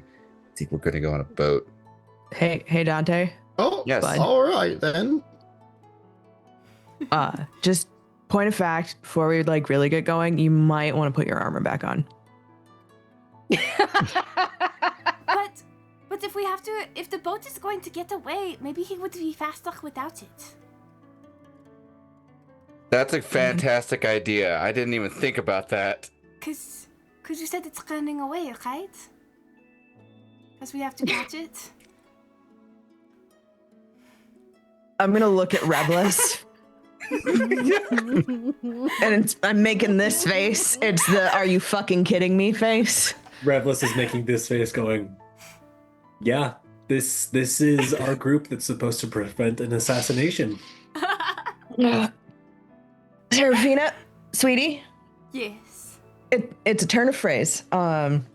Not literally catch. It's just we have to. The boat. We are supposed to be on it, and it's not literal. This one's not literal, babe. Okay. Got Okay, great. Turn Cool, of cool, phrase. cool. Yes. Turn of phrase. Yes. Yeah, Dante, put your fucking clothes back on. Okay. As much as we love seeing those beautiful pectorals, please put it on. Please put them away. You're gonna take somebody's eye out. It does get very cold on the coast when the sun goes down. But I mean, okay, all right. I'll put it on. I'll put it on. You'll see as Just he just okay. Ori will drops. very delicately hold out her hands so she can hold the box for him. Thank you. Puts it there. Drops the armor. Slowly puts everything back on. And then I imagine we are doing this as we're traveling back towards the docks. We're walking and talking here, kids. Yeah. If I can, lore master, Oh, no. while this is happening, whoever's around, they want to give a perception check. They can. Yeah. It's a low one. Oh? I'll roll a perception check. 13? I got a lot. 21. 8. Well, Epson, what is it? Espen, you would have seen this already, but for everybody else, cool. you're gonna notice that all of the pieces of armor and even the clothes say Dante on it. So, like the inside of it says Just Dante. All The labeled. shirt, Dante. Everything on that he's wearing on top has his name on it. That's it. And then there's like, it says on there, what is it? There's even like one part of it that says property of Dante. If found, please return here. And then Here. continues on. So good. All right. Just the longest sigh. Because, yeah, this is the crew that is supposed to prevent an assassination and potential international war. We're doing great. We're doing great. We're doing great. Yeah. I Yeah. mean, Hey, they would Rebelus. have Hey, asked Rebelus. us to do it if we couldn't do it. Yes. Where's your flask? Unfortunately empty. Don't worry, I keep a spare though. And he pulls out yet another flask of like overproof, like 99%. Right, just Oh, hands dear. it over. Oh, God, it's Bacardi 151, isn't it? No, no. I'm thinking No. planetary overproof here. Jesus. You burp, So, Ori, Dante I've does had a flick we've had just to Everclear see. before. You understand? oh, God, I regretted every moment of it. But yeah, Ori does that thing where she kind of like flicks the lid off and it like dangles off on its little cord. She just takes a big old slug of it. Does not flinch. Ooh, badass. Yeah. Yeah. Give me a con save. Revelus is going to hold out his hand and be like, "You keep that. I've got more when you need a refill." 15. Yeah, you're fine. I'm a barbarian, baby. Mm. Oh, you Every so often, something hits your stomach weird, and you know, It's true. You are right. Yeah. yeah. Every once in a while. It only takes one. It only takes one. Oh, if you run out of, I assume you're drinking alcohol, some sort of Oh, yeah. spirit. Oh, Yeah. yeah. Uh-huh. Not milk. Yeah, not milk. Right. Not milk. Ew. I do have some in my bag if you run out. But it's from my home, so it's a little strong. So maybe one time when we're, stationary, you guys can try it and we'll see how you fare. I think they'll do okay. Okay. Yes. Yes. Espen, I think they'll do fine. Remember the first time I had some? Yes. Your hair lit completely on fire. Yeah, that was a good time. Hmm.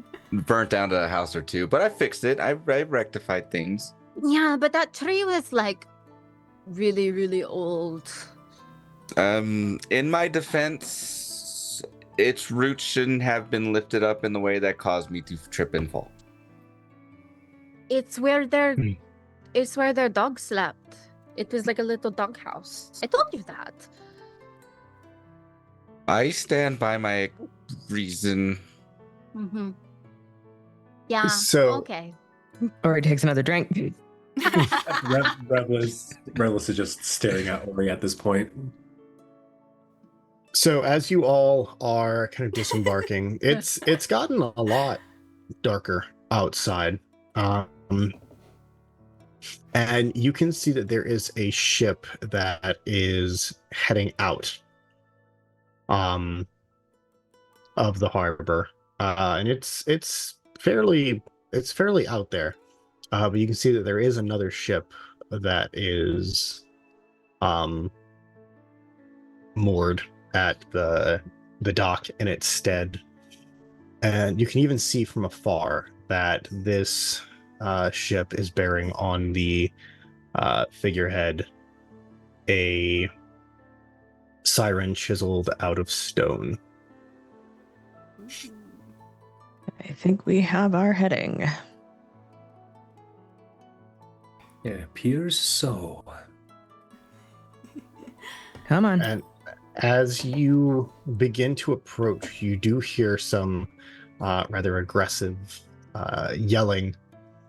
And as you approach, you see that what appears to be the captain of the vessel is kind of shouting back and forth with this group of dwarves as they are like beginning to kind of unmoor the ship. And everyone give me insight checks from this distance.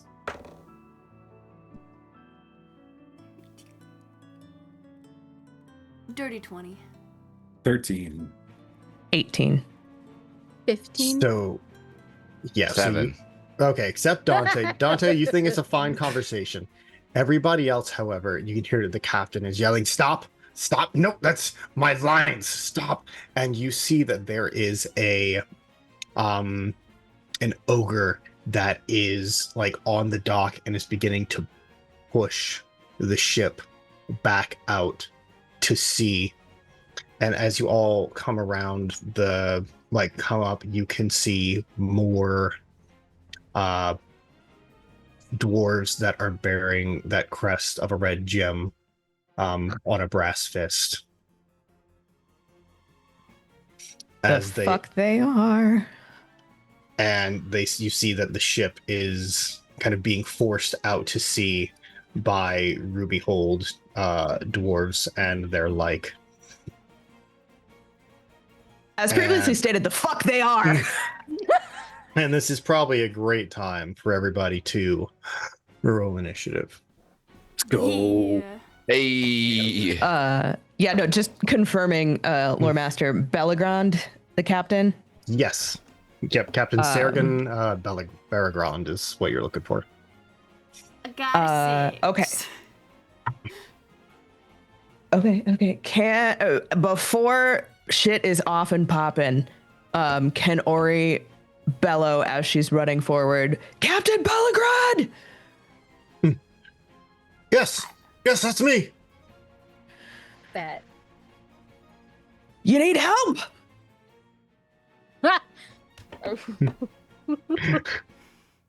It would seem that way, wouldn't it? And you see he like begins to start pulling out he pulls out a flintlock pistol and a cutlass. And Fucking finally. we're gonna go ahead and get this a going.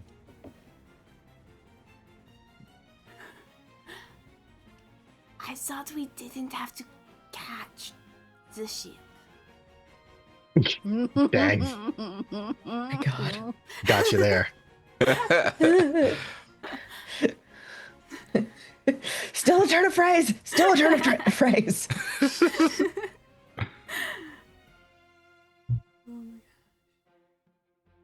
Out of 6. All right. She's only one less than what it already was in the computer, which is a 7. Fantastic. Very good. She's really good at like wisdom-based things, and not as a lot of the other ones.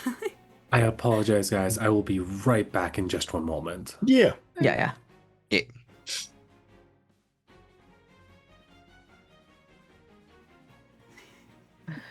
That's a 15 for me.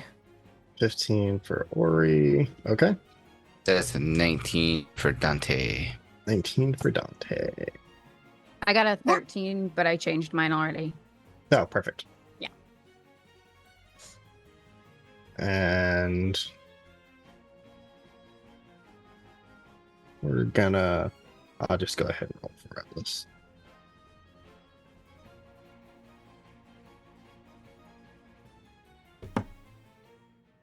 That'd be 12. All right, so let me just run this order right quick. There we go. All right, so top of the order, we have this fella here.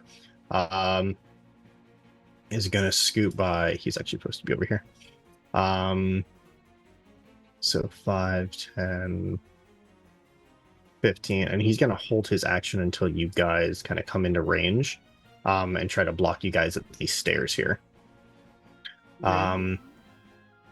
Yep, and you see he looks to be when you guys escaped from Corin, you remember that the Ruby Hole dwarves that were trying to kind of take you out on your way out, you kind of cut through them like wet tissue paper. They had pretty standard like arms and armor. Didn't look like they expected to need to fight. These guys look a little hardier. Nothing about their armor and arms are shiny and new. They look fairly battle hardened. Gotcha. Sam, can I grab a initiative from you right quick? Yes, 24. So sorry. Oh my goodness. Ooh, Oh, damn. Nice. Okay. Natural 20 plus 4 for me. Okay. That's Hell what I'm yeah. talking about. All right. So actually, that puts Rebels at the top of the order. Yeah. Ooh. Get him. Changes Terrible things. time for me to leave. Sorry about that. Get him. No. Get him. Hit him. All right. So I will put him back here then. All right, Revis, what would you like to do? Sorry, you were saying something, Laura. My bad.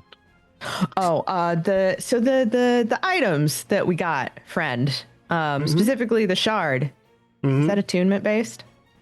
It is not, because it goes to it goes on your weapon. It's not like attuned to you. Cool. Good to know. Yeah. This round of items has no attunements. The blood pearl is a consumable. The amulet is an amulet, and then the shard is a weapon effect thing, so it doesn't have an attunement. What kind of amulet? That's a great question. I hope you're going to find out. Espen will actually, while they're kind of getting ready to enter combat, just so I don't forget, she'll go, Redless, this is for you, just in case, and she'll pop the blood pearl to you, Redless, so you have Nice. it. Don't drop it. You, I think.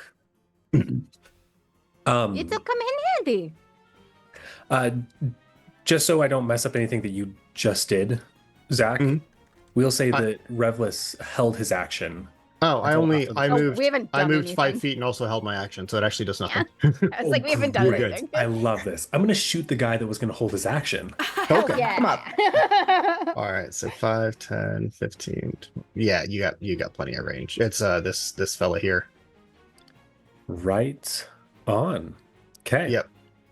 So Revless is going to go ahead and loop his way.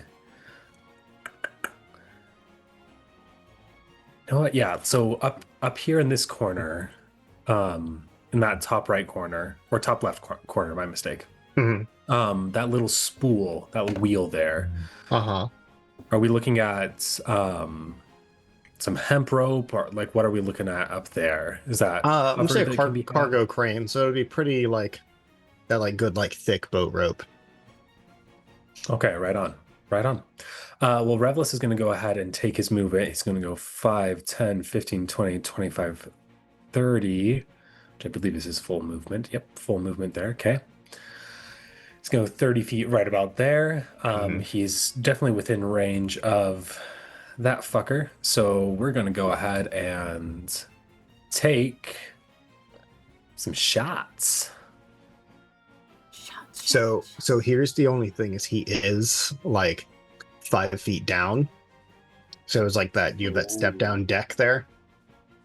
So you can make a shot and he's going to be a disadvantage from that point. I see.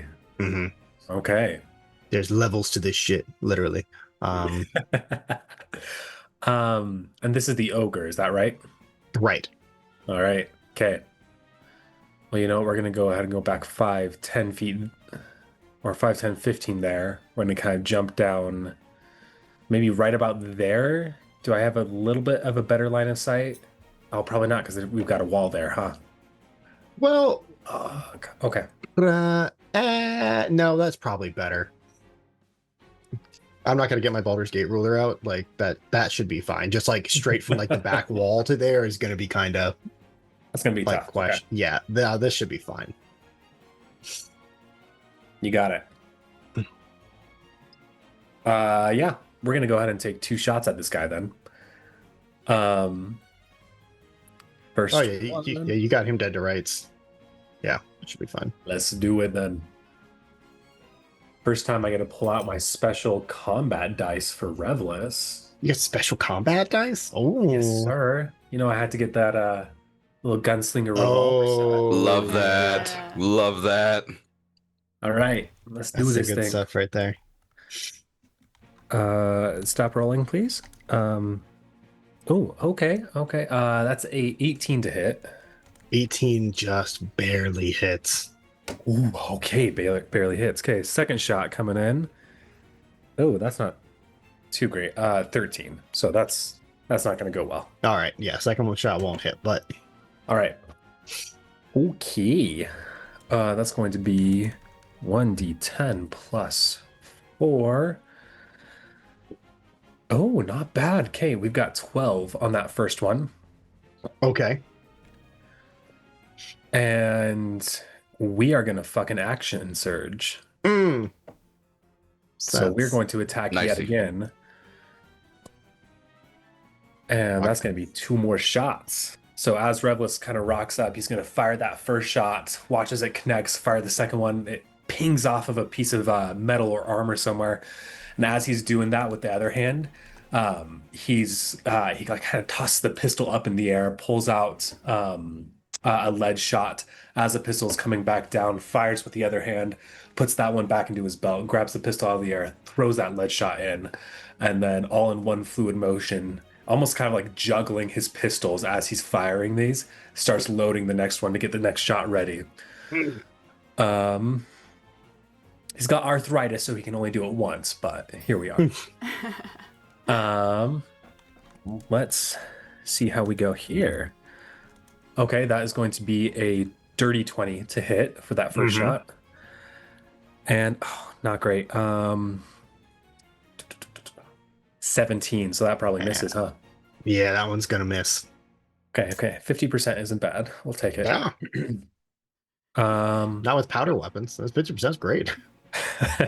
And that's going to be another 7 points of piercing damage. All right, perfect. So you see, as you go to line up your shots, this dwarf has this like shield that's almost like a little bit bigger than him, and you see he like lays it down, and you're able to get 2 shots like through like the thinner like rim area, and they both like catch him on either side of the shoulder, and then you have these other 2 that just kind of like stop dead in the middle of the shield. But you see he like stumbles backwards, and actually he's gonna make a dex save. Oh, he got a natural 20. But you see he like stumbles back and catches his foot like just on the edge of the dock and is able to like keep himself up. And that is actually going to be his turn. Unless you have anything else you'd like to do, Revlis. Not at all. I'm going to stay right there. All right. So it is this guy's turn. Dante, you are on deck. So you see he's going to 5, 10, 15, 20, 25. He is actually going to try and head you off at the stairs here. And is going to make 2 swings at you. And you see he whips out this axe. And you see it has like all of these runes along the edge of the blade, and they ignite, and it catches fire. Does a 17 hit you? Revlis. It does. Okay. Actually, hold on. Wait a second. I'm looking at... Yes, it does. Okay. That meets it, beats it. All right. Got it. So he does miss. He's going to miss the second one, swings weapon. That first one is going to connect with you, kind of like right in the shoulder area, and you are going to take 4 slashing damage because I roll like shit. But so 4 slashing damage and then 6 fire damage. Ouch. Yeesh. Okay. And can you give me a Constitution saving throw, please? No. Yes, of course. Okay. Ooh, Constitution. Oh, yeah, he good. That's going to be a 14. Oh, you just barely made it. All right, you don't catch on fire.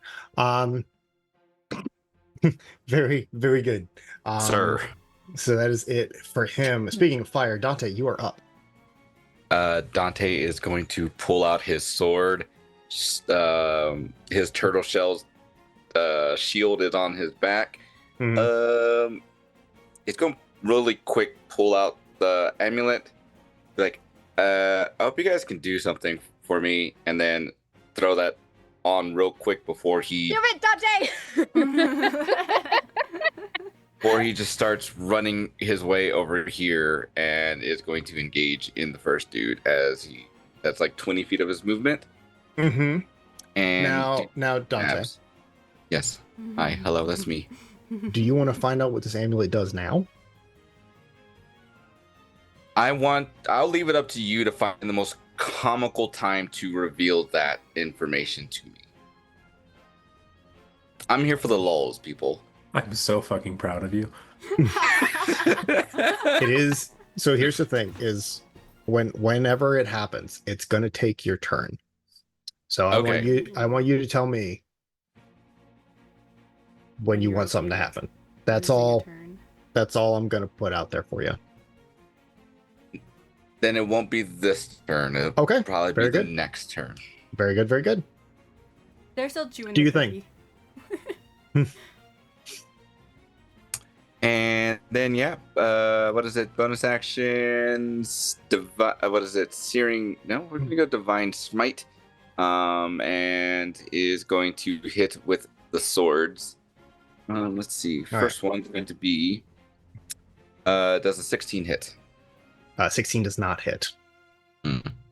Big sad. But it does not waste your. I will stand firm against the 2024 Divine Smite rules for paladins. That's the only adjustment I don't like. So it does not waste your smite to do it than this. Okay, cool. Does a 19 hit? A 19 does hit. Cool. Then he is going to take. That is 7 points. Sorry, not 7, but I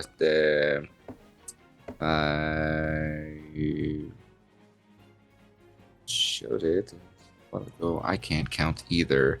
Yeah, I've been there. That's 5, 7, 9 points of slashy damage, and then with the divine smite.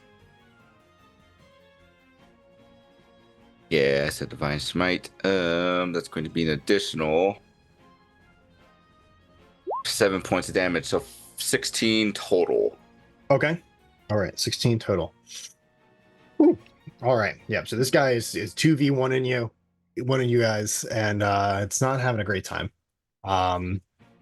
Say, have we ever had I don't think we ever had a divine smite from Dante. The divine smite will just be an aura of red and black coming down. Starting to radiate off of the massive sword that he swings down and hits the person that we're fighting against. With Dante shouting out, "Not on my watch!" and just stabbing this dude. All right.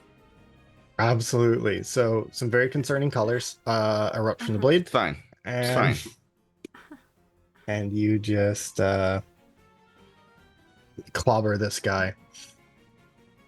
So next up we have the dwarf and the ogre, and then Ori, you're on deck. So this dwarf here is going to move 5, 10, 15, 20, 25. They got little legs. And you see he's going to pull out a hand crossbow and take 2 shots at you, Revless. A little old me? Little old You wouldn't shoot an old man, would you? Wouldn't shoot a guy with glasses, would you?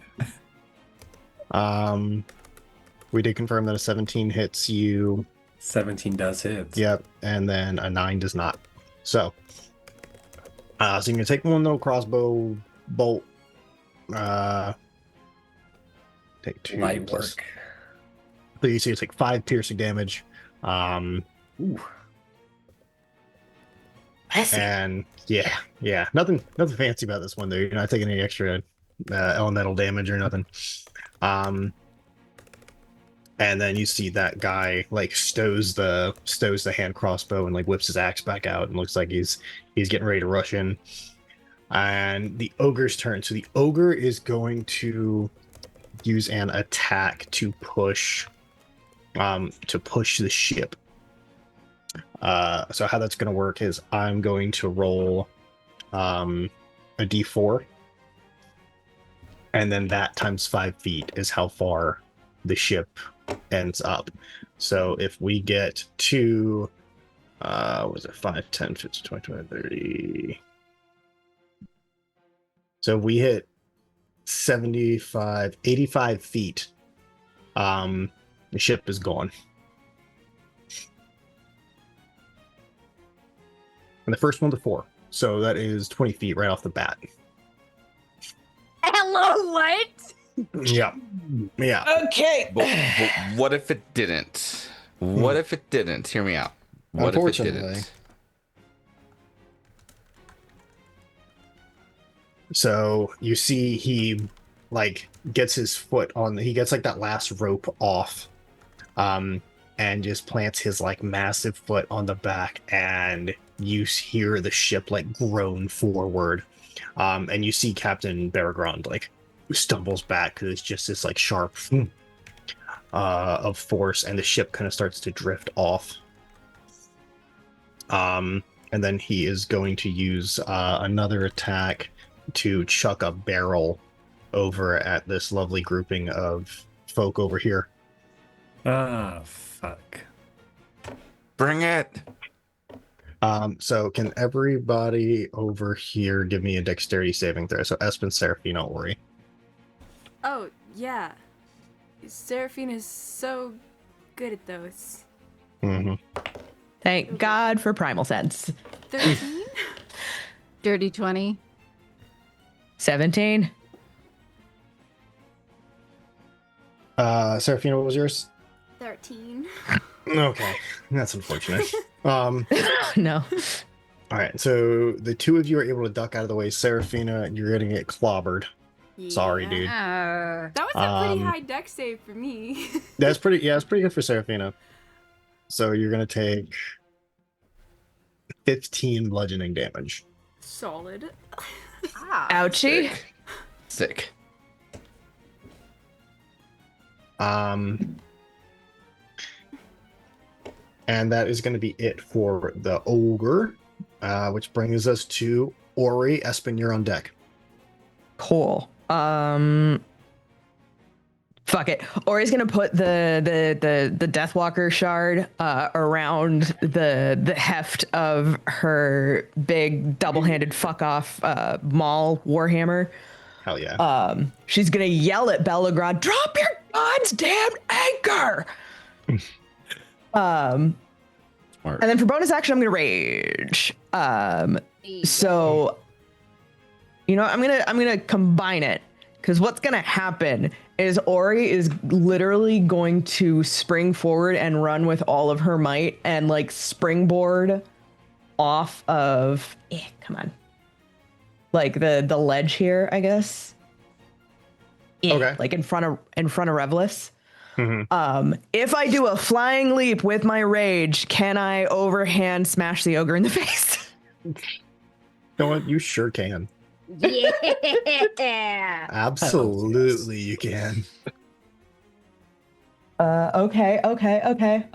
Jesus, I forgot. God, I had a +9. Does a 23 hit? Oh, the mostly naked ogre. Yeah, absolutely. Cool. So as Ori like fucking launches herself over the railing and at this ogre's head, she lets out a scream that almost seems to like warble itself into a howl. As with my rage, I activate Aspect of the Wolf. Nice. Hey. Path of the Totem, baby. I love it. Totem, baby. Cool. Just for the party's knowledge, that means that, let me double check. While I'm raging, my allies have advantage on melee attacks against rolls against any hostile creature within 5 feet of me. Cool. Oh, it's 5 So feet I'm of gonna you, not even 5 feet of them. That's nuts. Within 5 feet of you. Yeah. Damn. Holy So I'm gonna hit him again because he's a problem. What was the damage for? Oh, do you want me to do damage for like rolling the damage and rolling the damage? Oh, yeah, Okay. I guess. Yeah, you're right. wait. You're right. No, I'm a liar. I'm not at that level yet. So it's just the one. That is 2d6. Oh, that's right. You're multi-class. I forgot. I'm multi-classed. I forgot. Okay.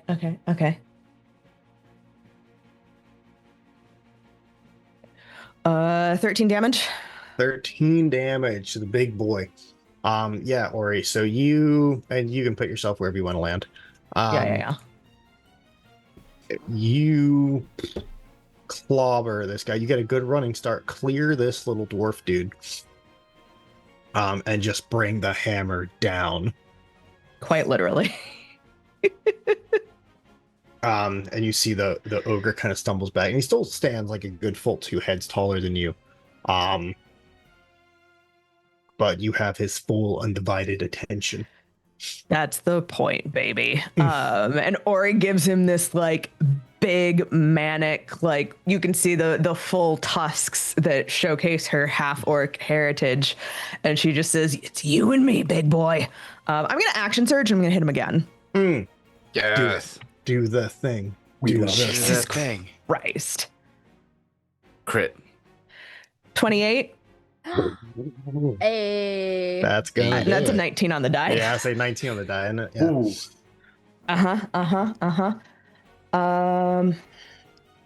You know what? I don't think I wanna pop the charm just yet.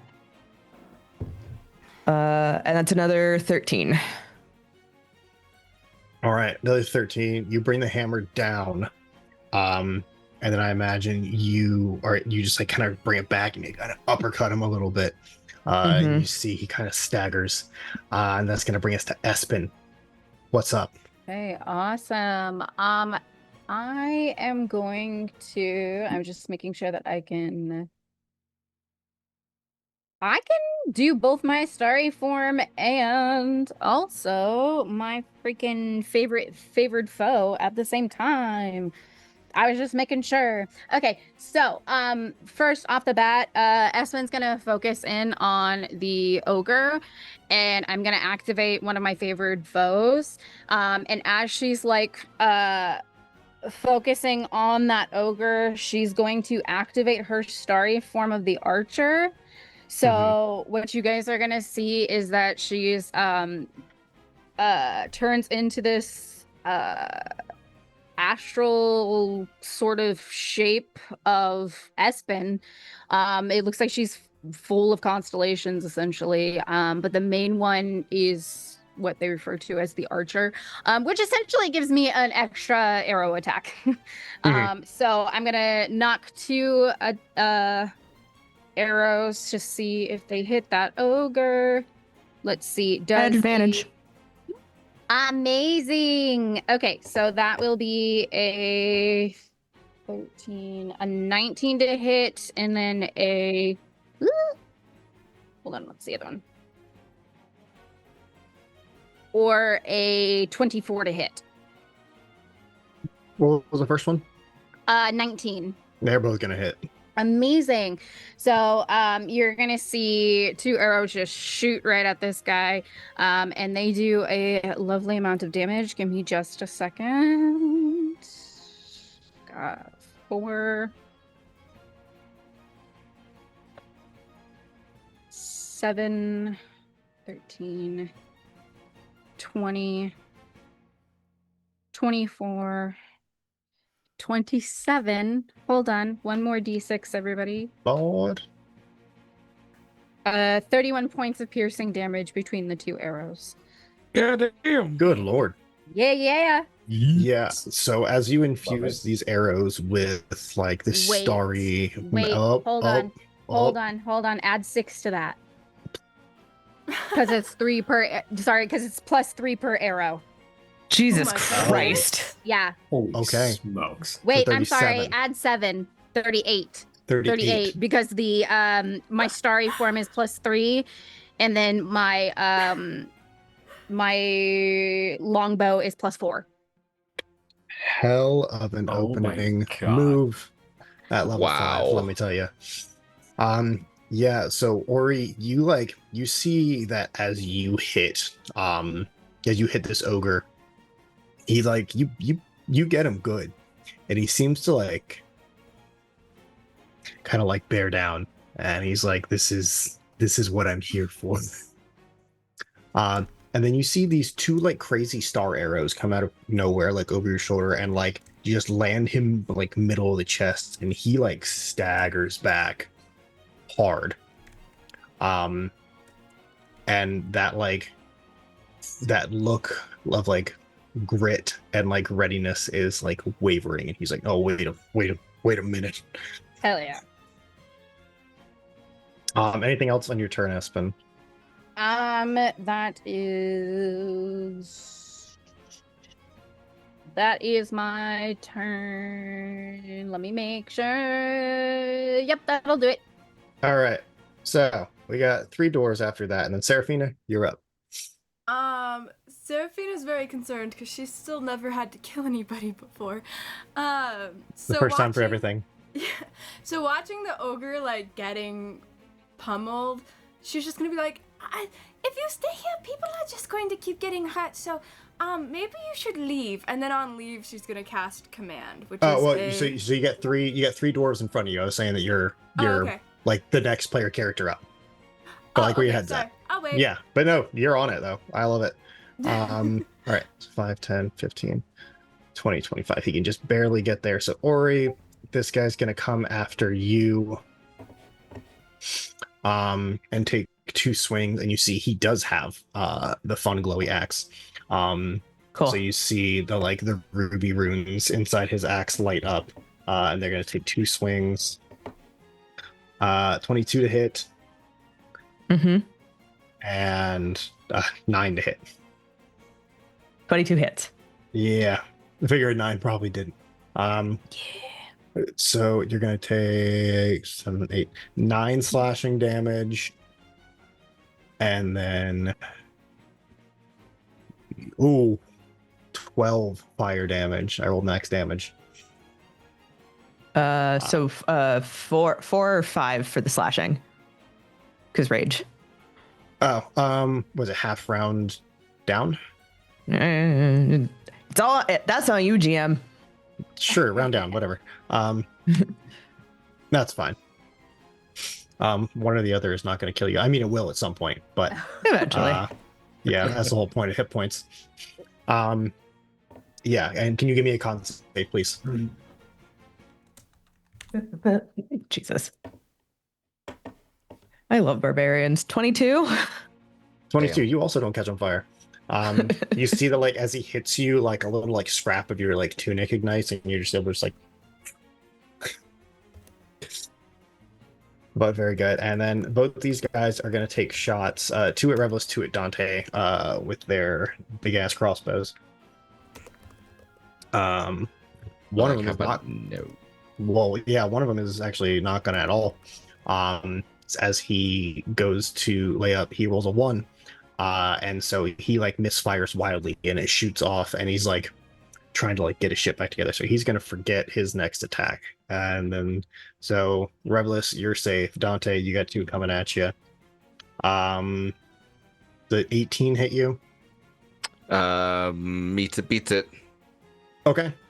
And then a 16, I imagine, does not hit you then. That's correct. All right. We're living in a world of 50%ers, guys. All right. So it'd be 7 piercing damage for you. I imagine like it's the first one hits, causing Dante to like turn. It's like owie, and then the second one just hits off of one of the teeth and bounces away. Yep. You just like kind of like turn into it perfectly, where you like deflect it. Yep. But like accidentally. He was like, "What is that?" Bling. Totally not intentional whatsoever. It's like, Yeah. Seraphina, you're up. Okay. She's gonna say what I said before, which is like, if you say everyone's gonna keep getting hurt, and then she's gonna cast command on the word leave at the ogre. And that is a 15 wisdom saving throw. All right, what's the range? The range on you're within 60 range. feet. You're not that far away. Yeah, I keep thinking this is bigger than it is. I checked beforehand and it was like 45. Yeah. So 15. He would have to. So he rolled a 19 on the die, and he gets no bonuses, so it is a 19. So he does. Okay. He does pass. Okay. She can't really do much else then, because she cast a spell, and you can't cast a second spell as a bonus action. That's like my biggest gripe as spellcasters in D&D. Oh, well, what spell are you trying to cast? I was just gonna maybe do like Shield of Faith to buff Ori. That's fine. That's a bonus. Okay, cool. Then I will I allow that. That. I also don't love that rule. It's just dumb because you do Yeah, your main 'cause action you're like, and then cool, you're I'm like, done. and now that's it. Like, there's no game-breaking bonus action spell that you can't Yeah, cast on your turn. They're so mild. Okay. Shimmering Field appears and Ori gets +2 to her AC. Yeah. Until I lose concentration, basically. Right. Or you're not wearing armor, right? Me? No, Ori. You're... No. Oh wait, no, it doesn't. Oh no, I'm thinking of mage armor. Shield of Faith is different. My bad. Yeah. I don't know. I'm a barbarian. Yeah, but you're also a fighter, so I know it's what you went. All right, perfect. Cool. So that That's brings the us end to of the my turn. top. Perfect, and that brings us to the top of the order, Revelus. You are locked and loaded and reloaded, and we are going to pick that up next week Nice. as we try Right to on. prevent the shell siren from being disembarked against its will and get you guys where you need to go. Chat, thanks so much for hanging out with us. We always love when you're here. I also want to say thank you to my cast, who have been fantastic. Every time we get together, it's always a blast. And next week promises to be just as exciting. So until next week, my name is Zach Savage. I have been your lore master this evening, and of course, if you had any issues with any of the rulings that I made today, as the DM of this campaign, you're welcome to meet me behind the Denny's on 422, and we can settle it. I know someone's coming at me for the bonus action spell, and I'm ready. You can find me on all the socials at Zach Savage Lore, or I'm doing a bunch of stuff and I'm super sleepy. So go to the places and you'll see the things. They're super. My cast is going to tell you who they are, where they're at, and where you can find them if they got anything else they want to plug. Hyacinth. I'm Hyacinth. My handle's at Hyacinth Wonders on pretty much all the platforms. Tonight I played Seraphina, the High Elf Cleric, and when I'm not here, I do cosplay skits and gaming streams on all the various social media platforms. Justin, take it away. Oh, okay. Hey, everybody, how's it going? I am GM Justin. You can find me on all my socials at Forever GM Justin. You can also find me at Roll D5, where we specialize in playing indie TTRPGs. I played Dante. We did shenanigans. The Crit Awards is almost done for the month, so if you haven't voted, go vote, and make your voice heard. And with that being said, I will hit this over to Laura. Yeah, hi, hello, good evening, folks. You can call me Laura or Tutu or Laura Tutu if you want to see all of the things that I'm doing and where you can find me on socials. Check out my website, lauratutu.com. If you want to hear my voice tomorrow, I play the biggest shithead in the Boston area. You can check out the new podcast from Queen's Court Games called The Road to Hell. It's a Hunter the Reckoning podcast, and shit is on and popping, and it's only episode 3. Damn. Fuck my life. Yeah, no, we hit the ground running on that one, folks. On Friday, you can find me hanging out over at Crit Hit Chronicles for Shadows Over Baldur's Gate, our spiritual sequel to the hit Larian Studios video game Baldur's Gate 3. We are about to confront a group of blood hunter werewolves who took our friend. I'm sure it'll be fine. It's fine. Obviously, on Wednesdays, you can find me here. And yeah, check out my website again, lauratutu.com, because it'll tell you where I'm going to be next. Sam, go. Yes, hello. My name is Sam. You can find me at Utah Indie on both Twitch and Instagram. Over on Instagram, I am doing weekly cocktail recipes and videos for that. So if you have a sweet tooth for alcohol and tiki drinks, come and join me there. I'm currently doing a series based on the wonderful story Treasure Island, of which I took a lot of inspiration for my character. For tonight, I am playing Revless Long John Noge, your resident pirate, and popcorning over to Pyrea. Hi everybody, I'm Pyrea. I play Espen, our Oblivarin Ranger / Druid. You can find me on all the internet places as Pyrea. Yeah, awesome. I'm still seeing black screens, so I can't see any of you. No. You're doing great, Well, Pi. We're here in spirit, and that's it. That's everybody. And that's the game, folks. We'll see you next week, where we will open up into combat, which is always super fun, and see if these folks can get on the ship they need to be on, because it seems like somebody got a head start. We'll see you next week.